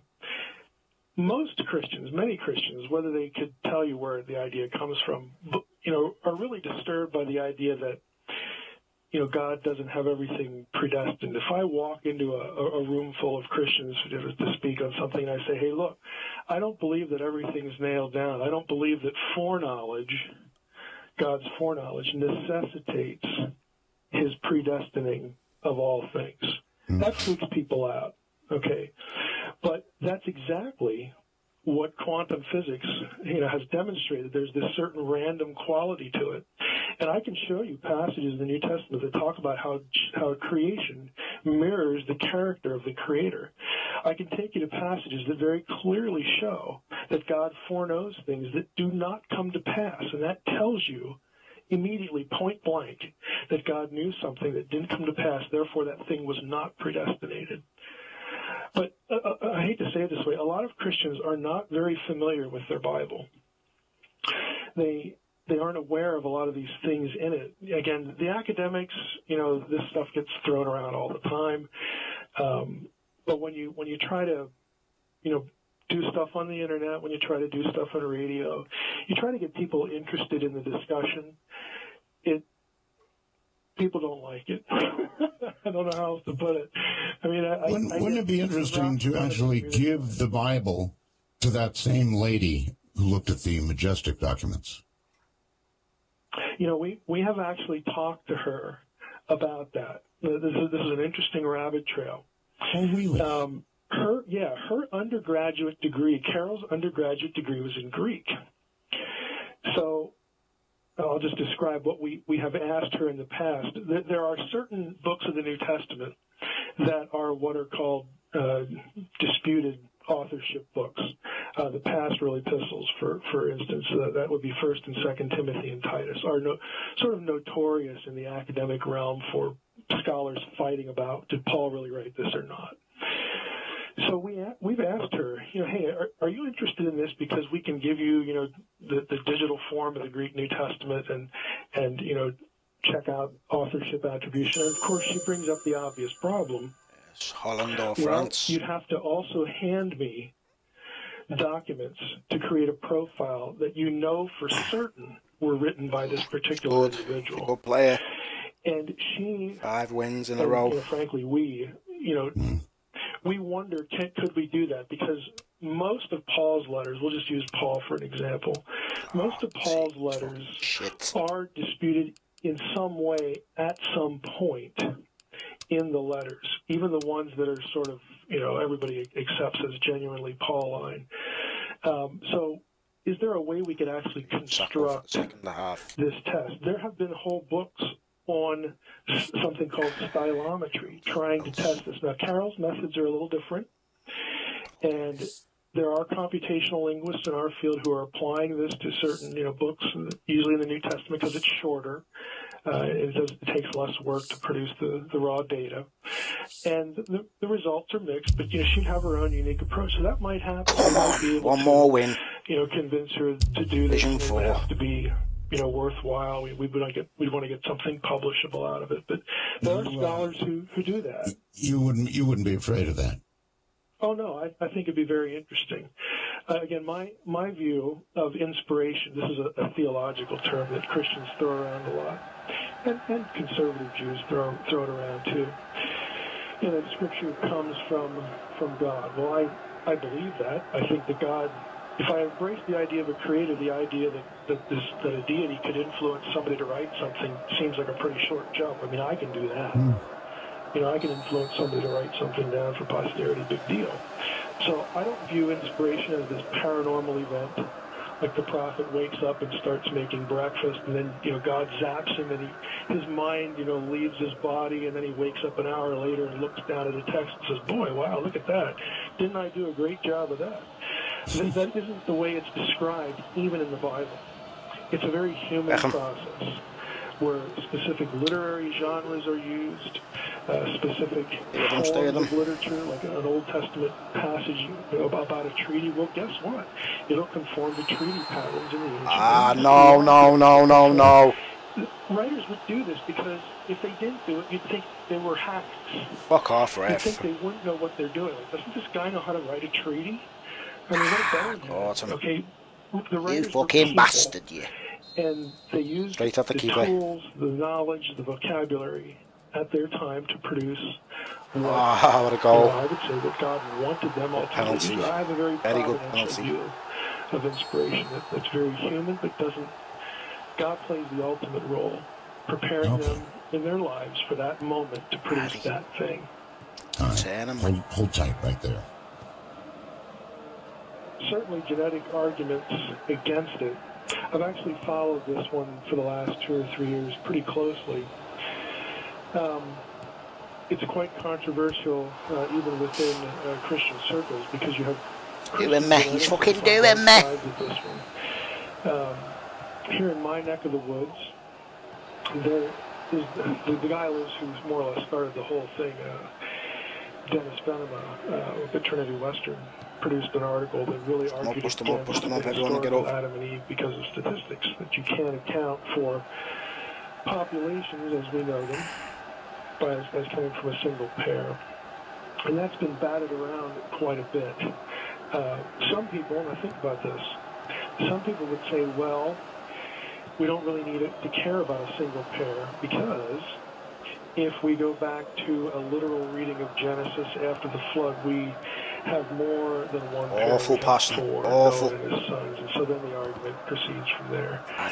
My view is I don't think that theologically we have to affirm a historical Adam, although I'm not convinced that we shouldn't affirm that. In other words, I think the genetics is still divided on the issue. So I think, 5, 10, 20 years, we may, statistical genetics might be an area that really gets a lot of more work's put into it. We might have something more conclusive than it is now. But there are good arguments. I'm not. Should I give him it once too? Pretty unsure, but I don't know where to come down. Yeah, but I have noticed that arguments that could go either way, like somebody who is a little married to what he believes, you have them fall down in your direction. I don't know means I don't know. Okay. Now, for your readers or your listeners, I think one of the better books on this is by a guy named Peter Enns. It's about the historical Adam, the evolution of Adam. It's called. And Enns is an Old Testament scholar like I am. Come on, I can do this. He got into trouble for a neutral position on this, or actually one that favored the evolutionary argument. But his argument is actually text-based, and that is he marshals all the evidence, depending on the dissertation somebody else wrote, in part, that the story of Adam is actually a deliberate parallel to the story of Israel. And if that's the case, then the whole point of the story of Adam might be, again, something literary, talking about the nation, using this story to parallel the history of the nation. Then you mean metaphorical? It's a metaphorical thing? I mean that, right. And I think he does a good job of laying it out for the non-specialist. It's controversial. I like parts of what his argument says. I like, I don't like other parts of it. But I think in this case, I don't think genetics... Oh, my ball, you fucking refs giving them everything. I do think, though, that, and the people who also will tell you this in the articles they produce, that statistical genetics is still somewhat new because the genome isn't that recent. But there's still, it's a burgeoning field. So I think for this one, it's like 10, 20 years down the road, we may have something more conclusive. But either way, in terms of biblical scholarship or theology, I think this is something that can go either way. And I know that would upset a lot of people for different reasons. But again, for those of you who are Christians out there listening, I can say this because I do not take Romans 5 the same way most of you do. So we'll just leave it there, I guess. Okay, well, I mean, so when you get to the genetics, Vardy! You would think the percentages would be way below what the MJ12 document reader was able to achieve. I don't know that I'm qualified to comment on a comparison because I don't really know either field. But, genetics doesn't lie. I mean, we depend on genetics for a lot of different things, in terms of medicine, agriculture, all sorts of things. I mean, genetics is genetics. I mean, it's real. The data are real. The issue is the statistical analysis of the data, so who knows? I mean, Carol might be able to look at it and say, well, this is like what I do or not like what I do. I'm just not qualified to you missed off, Vardy. How, lad? Okay. Well, I was just interested in the weight that you put on one versus the other. If people want to go, if you're interested in this question for your listeners again, if you go to my website, player-MYCLUB.com, up at the top, one of my blogs, it's called The Naked Bible. You click on that, and you can go to that site, and on that site, there's a tab that talks about anthropology, biblical anthropology, which includes the Adam question, and there's one on Romans 5. Again, it's a key passage of this. I've blogged a lot on this because I'm interested in genetics. I think it's kind of fascinating. Again, even though I can't digest a lot of it, I'm really fascinated by it. Well, if genetics comes along and begins to say things that are, I don't know, in direct contrast to what you believe, and I know you do have faith, Mike, and, you know, some of what you say has got to be influenced by that faith. It'd be an uneven world if it was not so. So would you admit that is to some degree true? Well, here's my secret, Art. Your listeners can get the alert here. I don't believe at all that Genesis and the Bible, for that matter, was inspired to teach us science. We talk a lot about the need to interpret the Bible in context. You think it was metaphorical, really? No. I think the context for the Bible is the context that produced it. In other words, it's not the Reformation, it's not the early church, it's not the Catholic Church, it's not this creed or that creed. The context that produced the Bible is the one that was around when the biblical writers were living and writing. And as a scholar, it's it, lad. It's it. Smash. Oh, yes. Get in. Fucking get in. Very similar because of the common worldview to other ancient Near Eastern cosmologies. You know, they're not trying to teach us science. They're trying to teach us theological messages. Oh, stay with them. We have a creator. Here's who the creator is. It's Yahweh, the God of Israel. Humanity's here because he wants them here. We are his imagers. We're his representatives. That should work its way out into our lives in certain ways.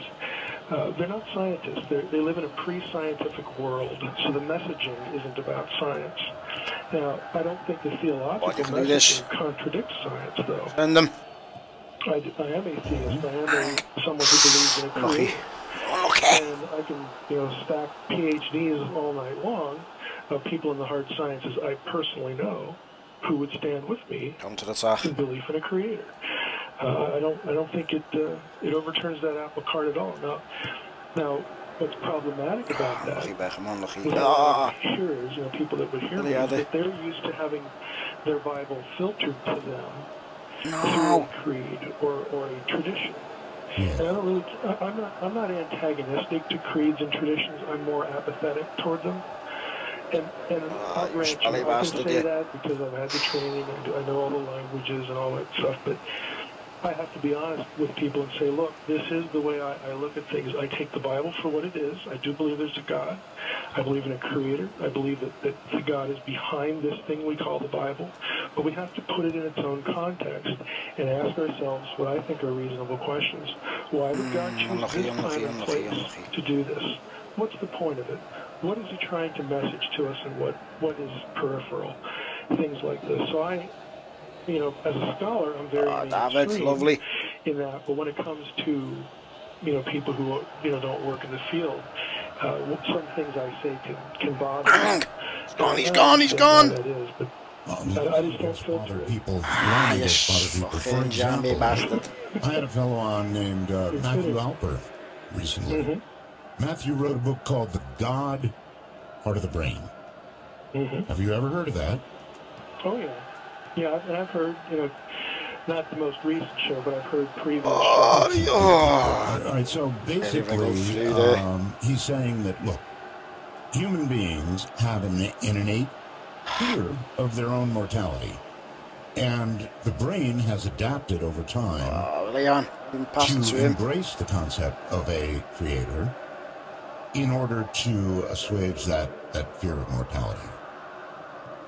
And it is a reasonable thing to imagine. I wonder how you address something like that.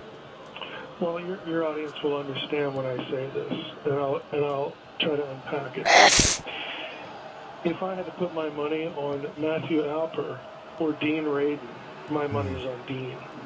Okay. In other words, Alper's position depends on philosophical materialism.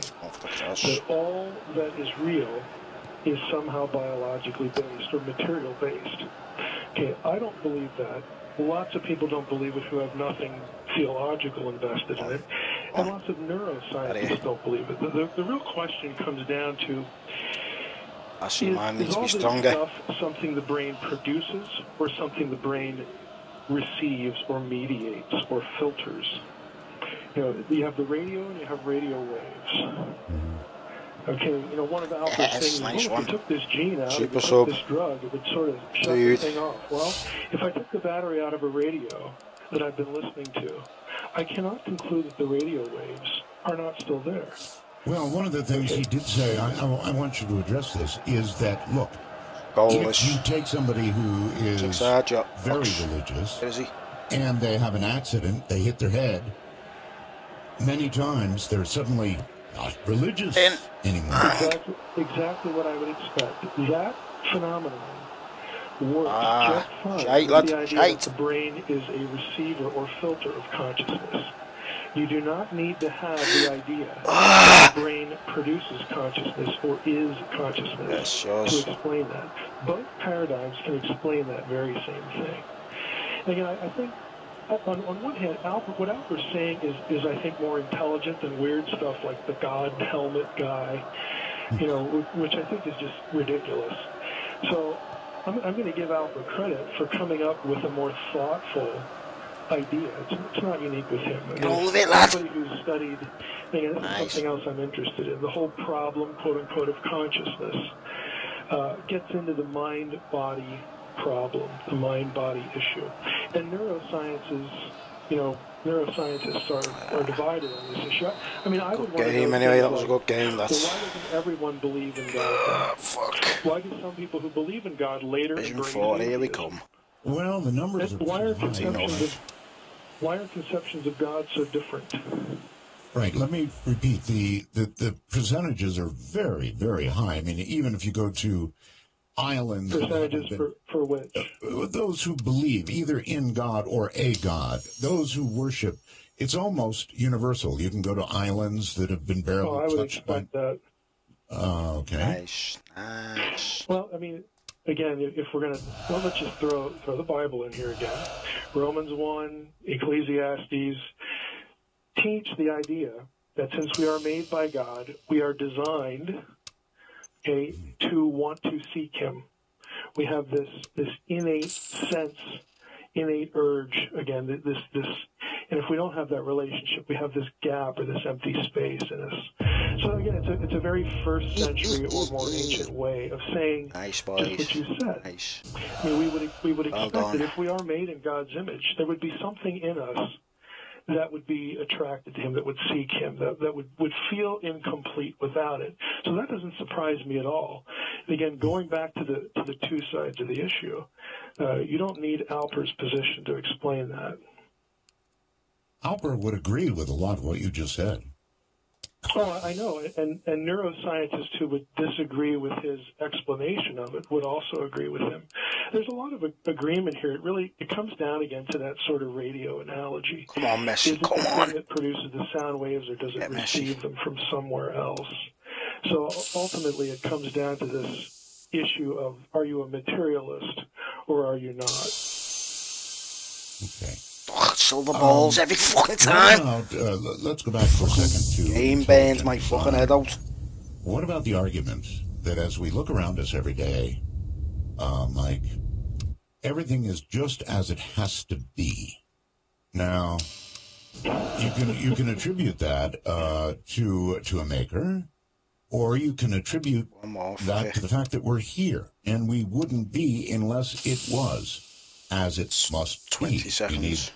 We came up in a world where we need this kind of oxygen mix, the right gases, the right, there's water, there's everything that we need.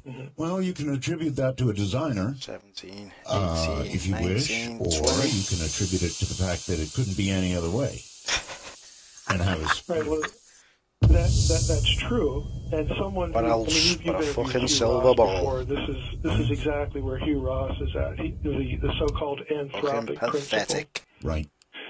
The second option, if I were Hugh Ross, I would say, well, isn't that isn't that less of an explanation than the first option? Because the first option allows the second to exist, whereas the second one doesn't allow the first to exist. In other words, we're designed as intelligent beings. Carry on playing. Fuck it. At some point, ask that question. And I'm in a good streak of wins. That's a long way of saying, yeah, both are on the table. Both people, both options are held by different people, and that's kind of where these arguments stall.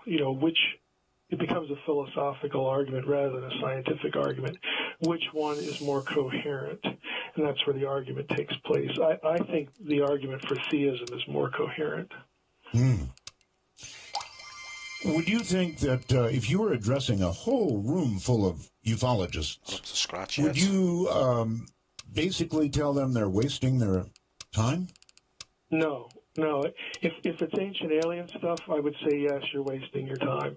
Really? If it's, again, what I define as serious ufology, again, I think most people who witness these things are being very forthright. They're telling the truth. I saw this or that. So I don't think this is a field that is full of.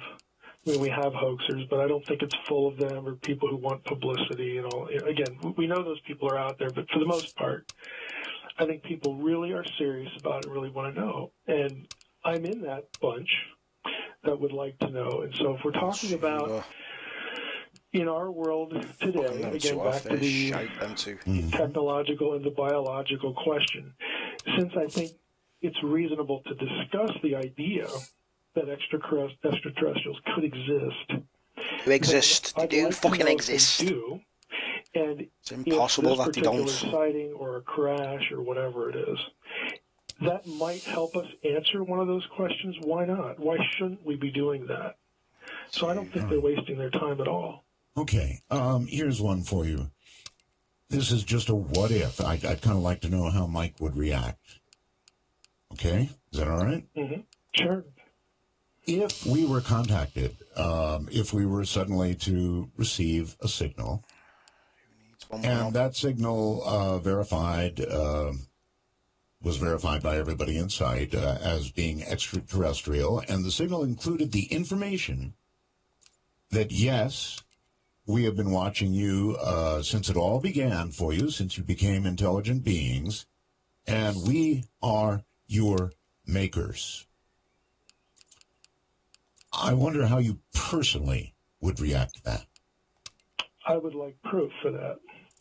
In other words, the fact that you're a communicative being that's been around longer than we have and, has some whatever point of superior technology, I've learned from my human experience that advanced technology does not translate necessarily to truth-telling and good motives or ethics.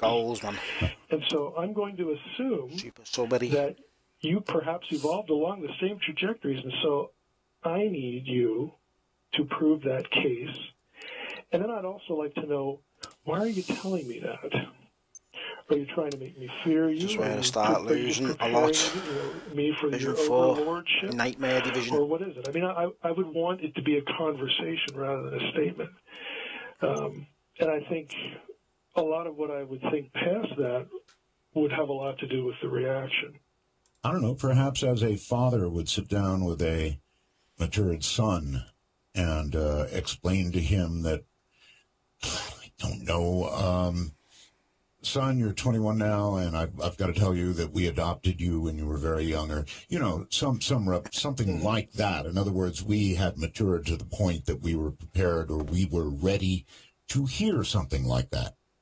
Right. Well, I would want to know. I mean, I'd have questions. Proof. You'd want proof. Well, I would want proof, but in that scenario, I'd also want to know why. I mean, why? I know you're telling me that I had to be at a certain maturity level. I get that part. But I'd want to know things about, well, why was I up for adoption? What about my biological parent? I would want to know what the history is behind that a little bit. So I think my own reflex, given the first scenario with the extraterrestrial question, is I think it'd be very natural to have, questions that relate to validation. I think as human beings, that's a normal reflex with us. Mm-hmm. I don't see any reason to suppress it or to hide it at that point. All right. hold it right there. We've got a break. Join in, Mike. You think you're ready for some questions? Absolutely. That's what the show's about. That's what it's about, is right. Dark Matter, you are on the air with Mike Heiser. Hello. Hello. Hello. Yes. Hi. Yes. Hi. Mike, I have a question for you. Right at the beginning of the show, you mentioned that you needed proof for UFOs or ancient aliens and so forth and so on. But you set the Bible as set in stone, like it's the law. It's actually literal.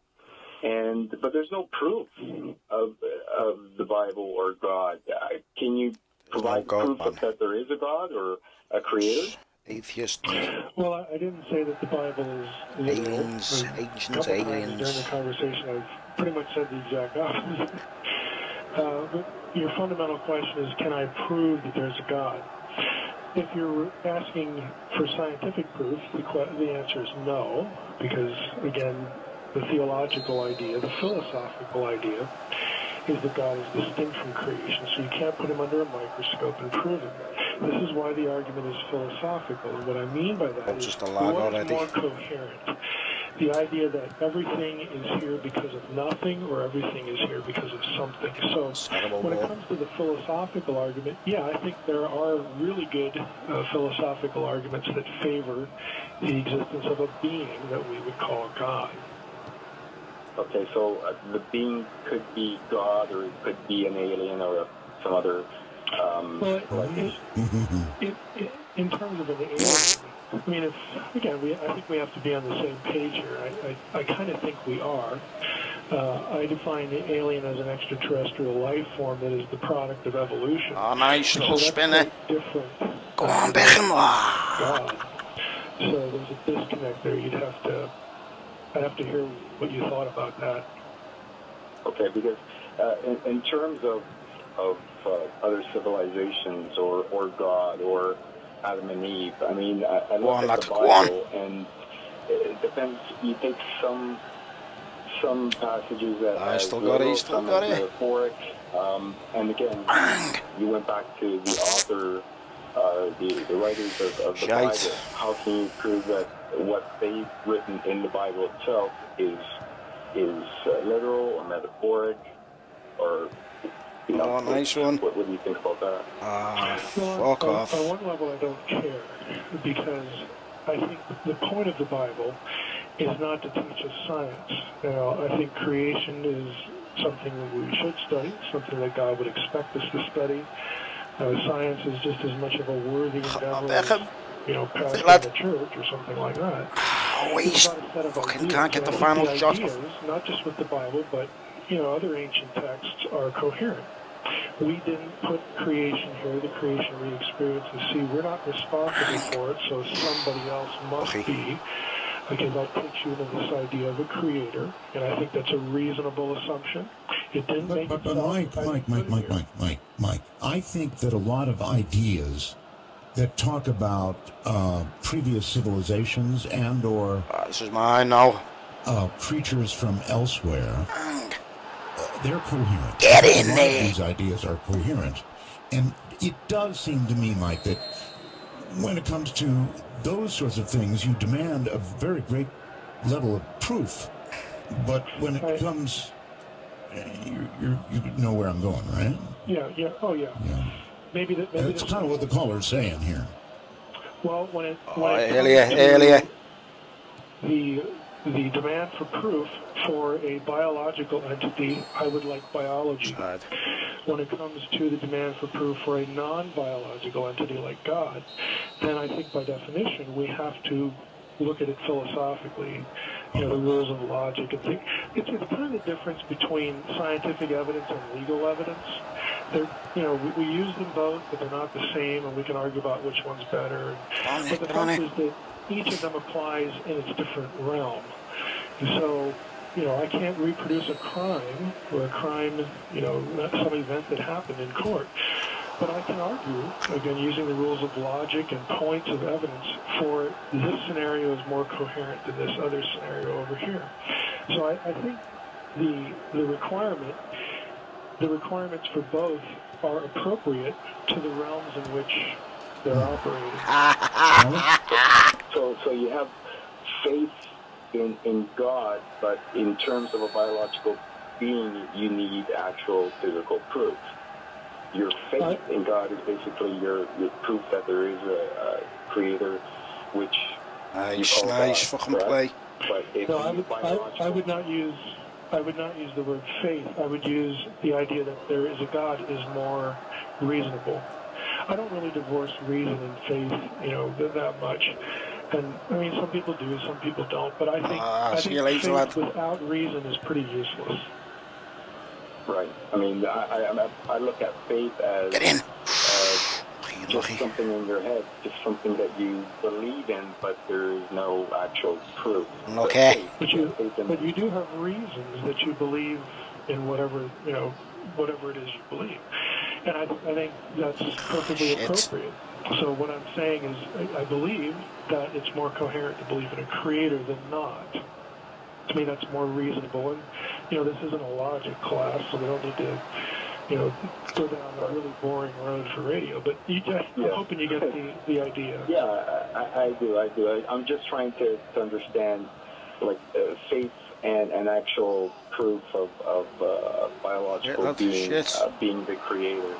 Because when it comes to God, we all believe that God, with our faith, not actual proof of any physical proof of an actual God or biological being, right? There we go. It's actually a little hard to make a clean-cut distinction. Smashing it! Because even in the realm of science, there's an interpretive aspect to certain things where we have data. Data is produced by scientific observation and inquiry and experimentation and all that. But when we think about the data, then we're actually in the other realm. Again, we have to form arguments and see if one is more coherent than another. How to parse whatever the data is in front of you. Right. We have hypotheses, right? Pass it on them. We build experiments or studies or research to prove the hypothesis is correct or not. Right. Right. So in science, it's really nice, that part of that process is repeatability. Right. Like in the courtroom, using that as an analogy. There's 10 minutes. You can't depend on that, unfortunately. It's just a different realm, but the goals are the same at any rate. Okay. Well, great. Thank you very much. Thank you very much for the call, and take care, and let's do this and say hello there. You're on the air. Hello, line 1, you're on the air. Hello. Hi. My question is, he says he doesn't believe in ancient aliens, but what about the drawings on the Mayan pyramids where they got, a spaceman and a spacesuit and a spaceship? Ancient aliens. I would suggest that you go to either YouTube. Quality tackle. The URL, Ancient Aliens Debunked. It's a 3-hour video. It's free. It's got almost 2.5 million views, and one of the segments is about just that, the so-called Palenque astronaut. And I'd invite you to watch it. You can also go to the website and get a transcript of the actual video with, resources, with sources, where the material was sourced. Basically, what's been interpreted as, hardware, rocketry, that sort of thing, really are known motifs from other pieces of Mayan art that are about the underworld. So it's not about ancient astronauts at all. And I know for someone who's the ancient astronaut view, they're not really going to swallow that. Okay, but what I would say is, look, go back. This is a teaching moment here. We want to understand the culture on their terms. They didn't make just this one object. They made lots of objects. Okay, and some of those objects have text with them, where you get the objects explained. Okay, underworld texts. So if you compare all of the data collectively, the ancient astronaut view of that particular artifact is going to disappear. And again, get all of it, lad. Primary source based. Okay, when I was 10, I lived in Culver City, California. And there was a giant cigar-shaped, craft that flew between my yard and the neighbor's yard, and so many people thought, because it was on a weekend, that it was on the news, and they called it a runaway missile, and it was probably back in 1968. But missiles don't have windows. Yeah. It's ridiculous. Yeah. So it was only I would miles an hour. He's going to get one back, he is. Entirely. I mean, I believe you saw what you saw. You're not making it up. My only question is, why would you conclude it's extraterrestrial? And again, because it's different. It's not what you'd normally see. But again, lots of people who know more about ufology than I do, have gone through and cataloged all these sorts of objects and technology. I really recommend for this one, is triangle or otherwise. Again, to go to my website, drmsh.com, click on the quick links, and then look for my review of Marler's book on triangular UFOs. I pull out a lot of images, again, from patents and other technologies back into the turn of the century, the late 1890s. Oh, he's missing, he's gone, he's going to cross it. All the different shapes. And that doesn't mean that what you saw is not extraterrestrial. It just means that what you saw has a really good explanation that might compete with that. Lovely lad. I'm saying I need more. I need a biological entity, to move me to that position. Well, I saw a triangle, Another one. Unlucky. I wish I would see one. I mean, true confession to every time I go out and walk the dog, I look up at the sky just hoping to see something, but I never have. So you've never seen anything, huh? No, I've never seen anything. All right. Well, I think we've got another caller on the line. You're on the air with Mike Heiser. Hello. Hello. Yes, sir. How's it going? Just fine. Go ahead. My question for you is, the human body has a couple different parts that it's not used, and it's just kind of like your appendix and stuff like that. Do you think that maybe is there from the creator for breathing apparatus in a different atmosphere or different earth? And I'll take my question off the air. Thank you. Okay. Thank you. Well, since I'm not an anatomist, I probably shouldn't be saying anything here, but I'll venture into this territory. My short answer would be that I've never read anything about vestigial organs like that. I have done a little reading about vestigial organs, but nothing to that effect. I don't know how you would get a breathing apparatus out of your appendix. Maybe if it was connected to the lungs or something, you'd have some sort of... He's gone. But other than that, I'm not going to venture that much further into anatomy. All right. Let's see. You're on the air with Mike Heiser. Hello. Well, my control of these phones seems somewhat marginal. Hello there. Got no fucking control in your feet, man. Okay, sir. Where are you? I'm in Philly. Don't tell me he's going to pull it back. Okay. Yeah. All right. Philadelphia. Okay, my question is, when I listen to you, with your theories and all and your beliefs, biblical times and the Bible, it kills me that black people have been just excluded from everything. Always do that. And then your source, which you probably would admit, is stay on your feet, stay on your feet. Deception and things have been taken out and added to it. So, where are you coming up with all this? Well, I am really glad you called.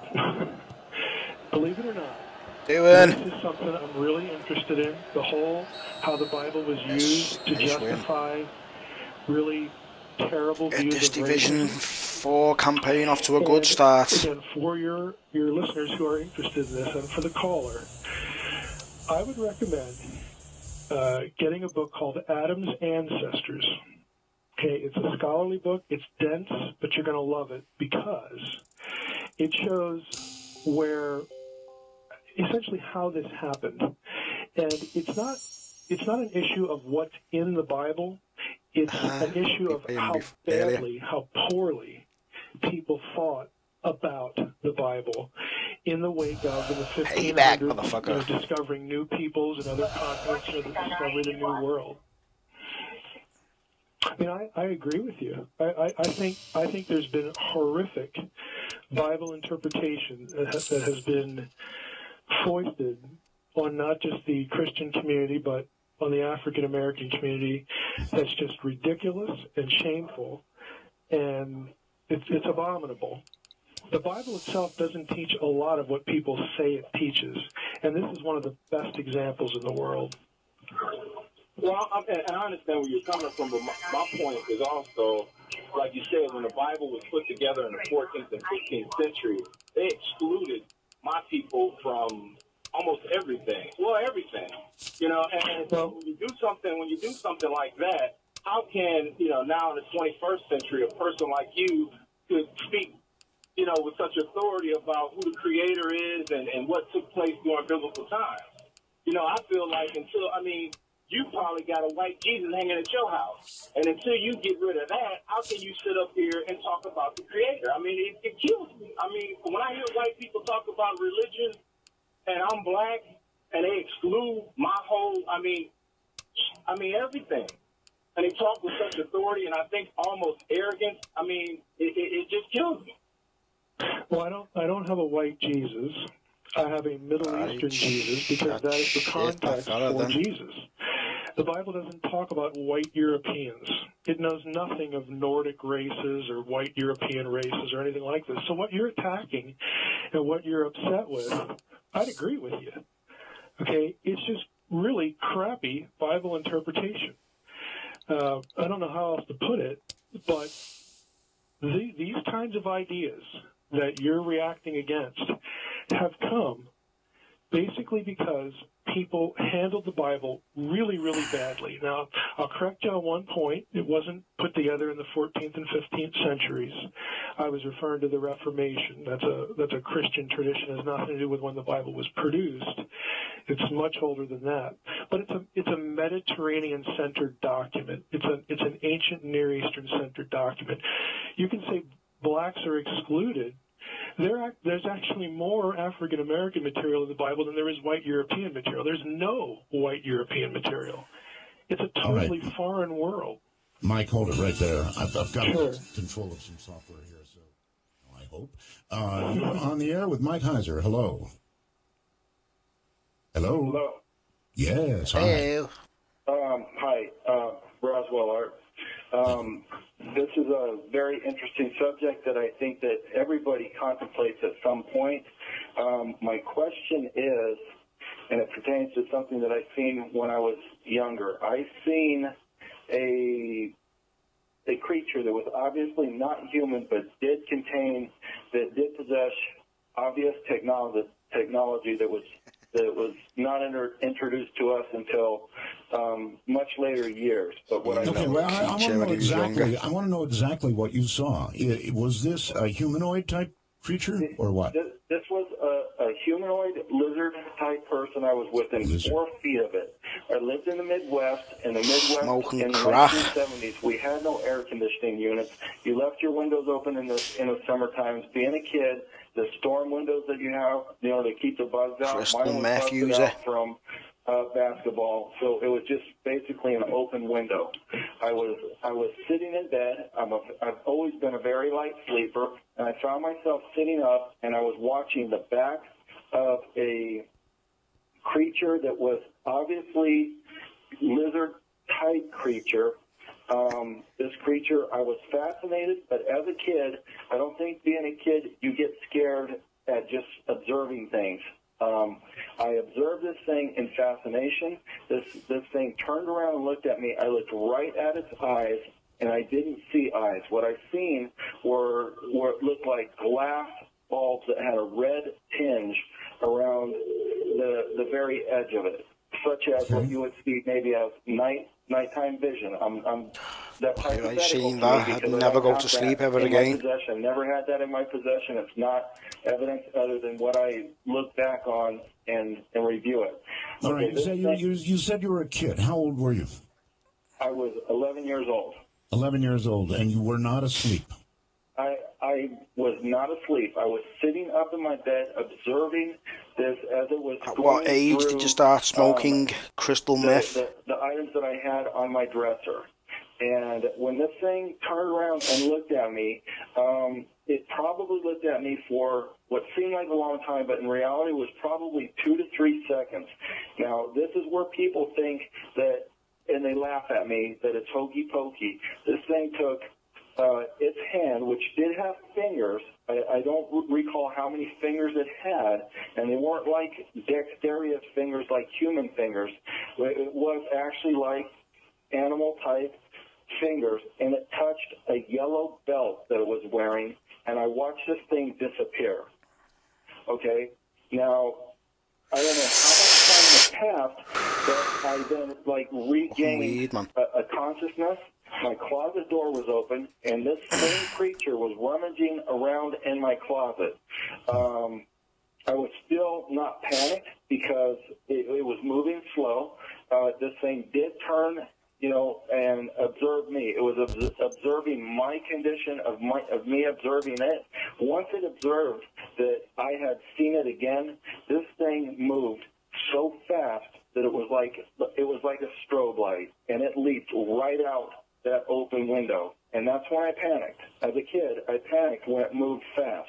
When it didn't move fast, I was able to observe it with fascination. I then screamed, ran to my parents' room. My parents came, opened, turned on the light, looked around. My closet door was obviously open. Things had been strewn out of it and whatever. I slept in my parents' room. They didn't believe me. The next morning, I checked on everything that I could find, that might be disturbed in my room. Earlier that day, in the 1970s, discovered that his iPod was missing. Lived next door to me. They had a yard sale, and I bought a huge Rand McNally dictionary for $1. That's the only thing I could find that was missing from my room. Besides, there was a mess that I hadn't made. All right. Well, what do you think you encountered? Do you think you encountered something demonic or something alien? No. I don't think I encountered something demonic, and I don't necessarily think I experienced anything that was extraterrestrial, because I didn't see any kind of a flying object or anything, but I did see. Okay, well, let me rephrase it. What do you think what do you think you did encounter? I think I encountered that some sort of secretive subculture that has technology that observes or was trying to learn more about us and gathering information. And here's where I went into his wardrobe and sniffing his old underpants. I waited for this thing. I sat up got off all with his night fucking waiting for iPod. this thing to come through my window with a baseball bat. I know it sounds crazy. We're short on time here, so did it come in or not? No, but the third night, I was getting a drink of Kool-Aid, and I seen my mother had a plant that had toothpicks in it. It was a potato plant sitting in the windowsill in the kitchen. I was drinking Kool-Aid, and I seen the hand come up and lift that thing up out of that, and I looked out, I peeked out, and I got scared because of the previous experience.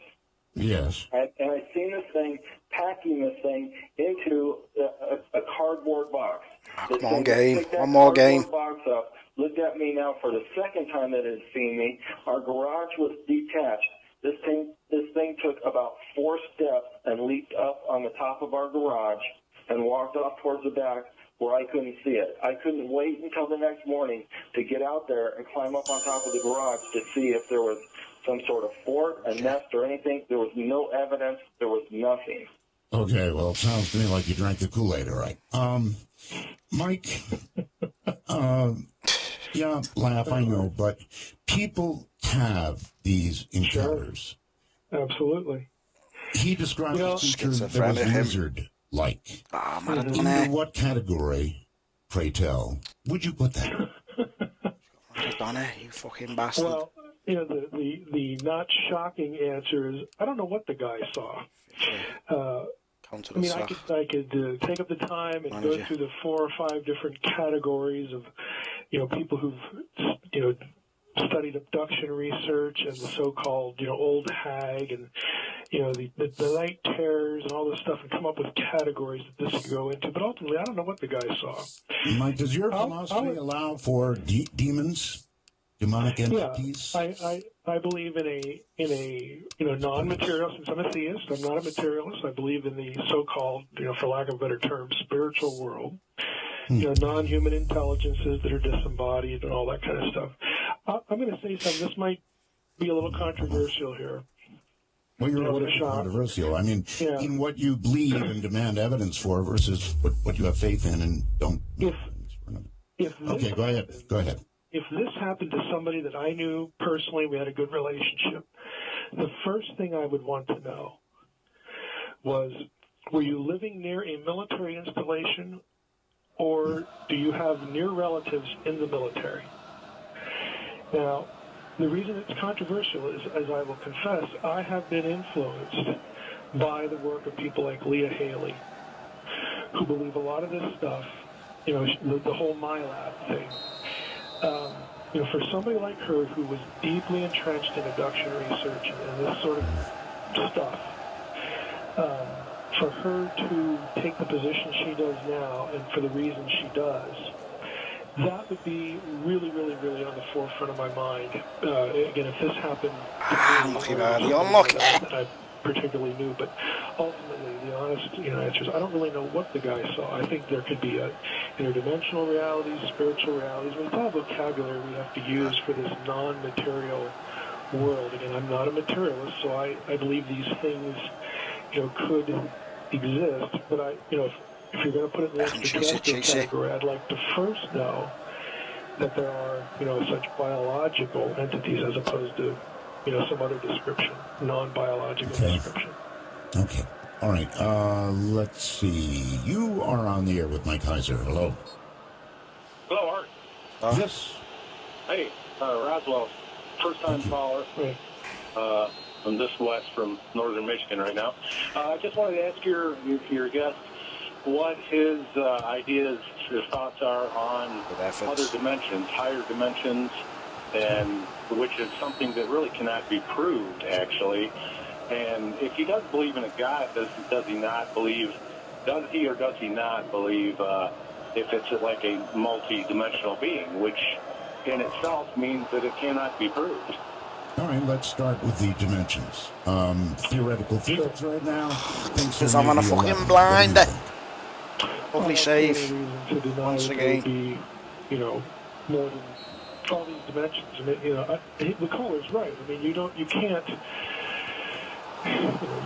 necessarily prove these things. Scrappy goal, there are ways you can sort of attack the problem that make it more or less coherent. But I mean, I don't see anything problematic about it. I mean, who ultimately knows?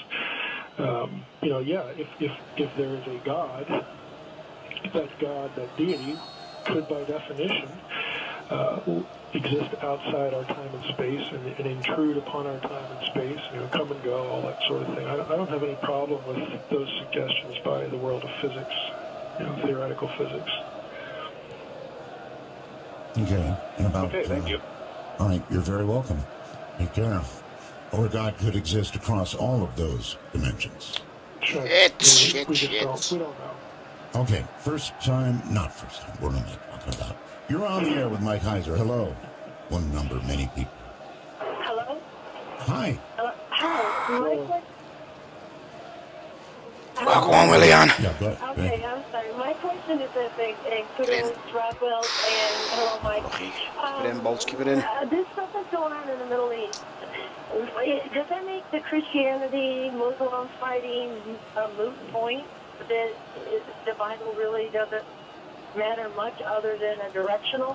And my other, in addition to that, do you think that... Okay, hold on for the answer to that question. I'm not sure I got it straight. Mike? Yeah, I'm not quite sure what caller's asking either. Oh, you're going to have to take him out. Take him out. Please, what are you asking about the Middle East? Well, with the Muslims little Maradona, man. And they're saying that they have to little beat the player. Christians and this. Does it really, I mean, where does that fall into theology and the God image and the whole ball of wax? Is that a moot point? Is it useless? I mean, is it just something that they get to extreme for no reason? I'm not sure I'm getting it. Fucking awful. Well, I'll take a stab at it. Again, I'm not quite sure either. If the question is all this stuff in the Middle East now about Bible prophecy, I'm one that would say no. I don't really see a real one-to-one connection there. If it's something bigger than that, yeah, there's fighting and there's wars, and I mean, Jesus did talk about that this is going to go on and on and on. Well, then there's that connection, but I'm not quite sure what she's asking beyond that. Yeah, it's more or less in that ball right there, what you had just said, the answer. My other thing was to do with creation. Do you think that with our higher intellect that is basically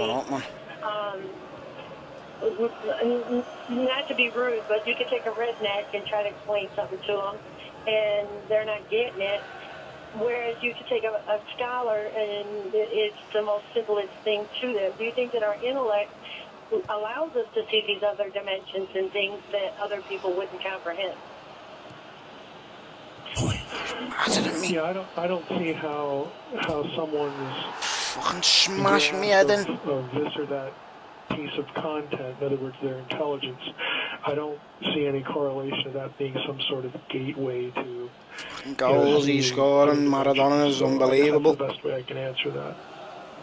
Okay, very good. You are on the air with Mike Heiser. Now you're on the air, I think. Hello. Hey, this is Tunji. Hi there. I had a question about the UFOs. Well, 1/3 of the angels fell with safety. Could the UFOs be manifestations of the angels? Because they're not leaving sonic booms, they're not leaving vapor trails or anything. So could it be just manifestations that they have projecting onto us as a way to deceive us from God?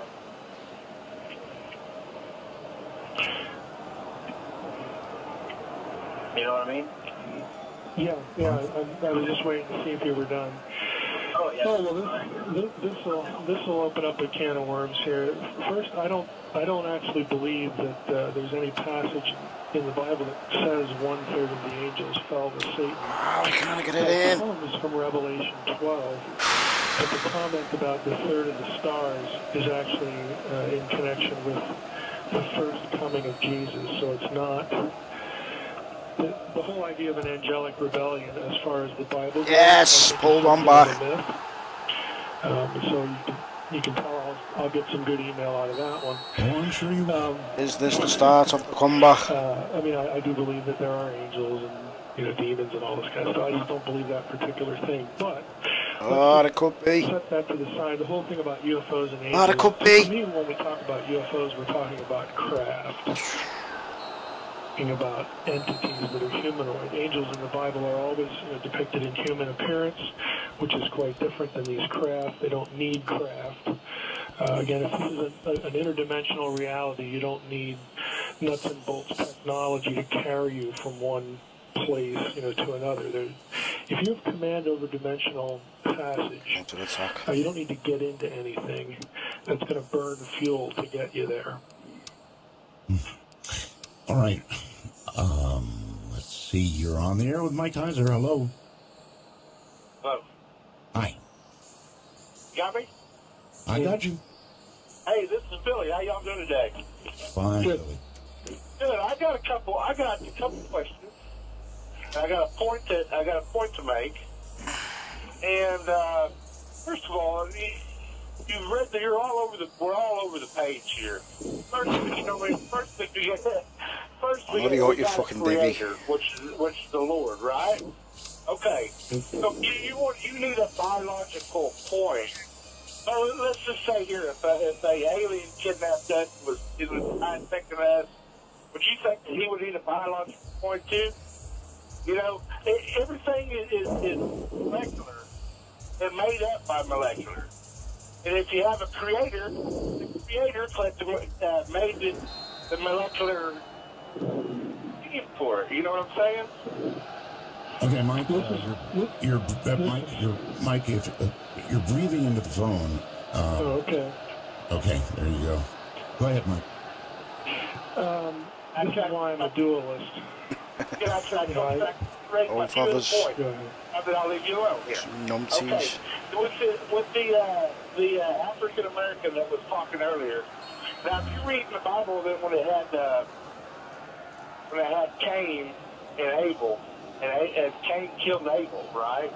Well, the Lord came to Cain and he put a mark on his body, and he said that he will be recognized now on this mark. Now, I believe that's where black people came from, but also when he sent them out in different tribes, remember when he had the land of Babel? Okay, he sent them all out in different tribes. Now that's how we get separation of racists, not racist, racist. Can I interject there? Ah! Okay. Lucky. No, I don't believe that the Cain and Abel story has anything to do with black people, okay, with the African-American race or the Negro race. Negro race. There are no racist, isn't it? Characteristics attached to any of the tribes or nations in the Table of Nations in Genesis 10. Up until the 20th century, okay, well, late 19th century, let's be generous here. Race was defined in terms of language and religion, and that's the way it always was in the Bible. You defined a person's race by what language they spoke and what God they worshipped. That was separated, okay, those things were separated, severed, to make a biological argument by, believe it or not, the Nazis, okay, early Nazi thinking, because of their wish to identify a particular biological set of characteristics with what they perceive to be an original race. So, again, the Bible doesn't reason that way because they didn't know anything about science. They're not doing biology. You know, nowadays we go by genetic lineage and differentiation. You know, we're more sophisticated than we were in the 19th century, and certainly in you know, real primitive times, in second millennium BC or something like that. So I think a lot of this racial theory, this racial talk that people try to attach to the Bible, like I told the African-American caller, is really misguided, and it's really contrary to the biblical world. Yes. But you know when that's your own fault doing that. Becky Beck. They put them all up, different tribes. Then they brought, you know, then they had the land of Babel, which was, you know, if I can get pulled over. Well, if you go back and look at the Table of Nations, they're not all those names are not actually people. Some of them are locations, some of them are tribal groups. You know, some of them are geographical regions and things like that. So, again, I would suggest that it's because of a very careless reading.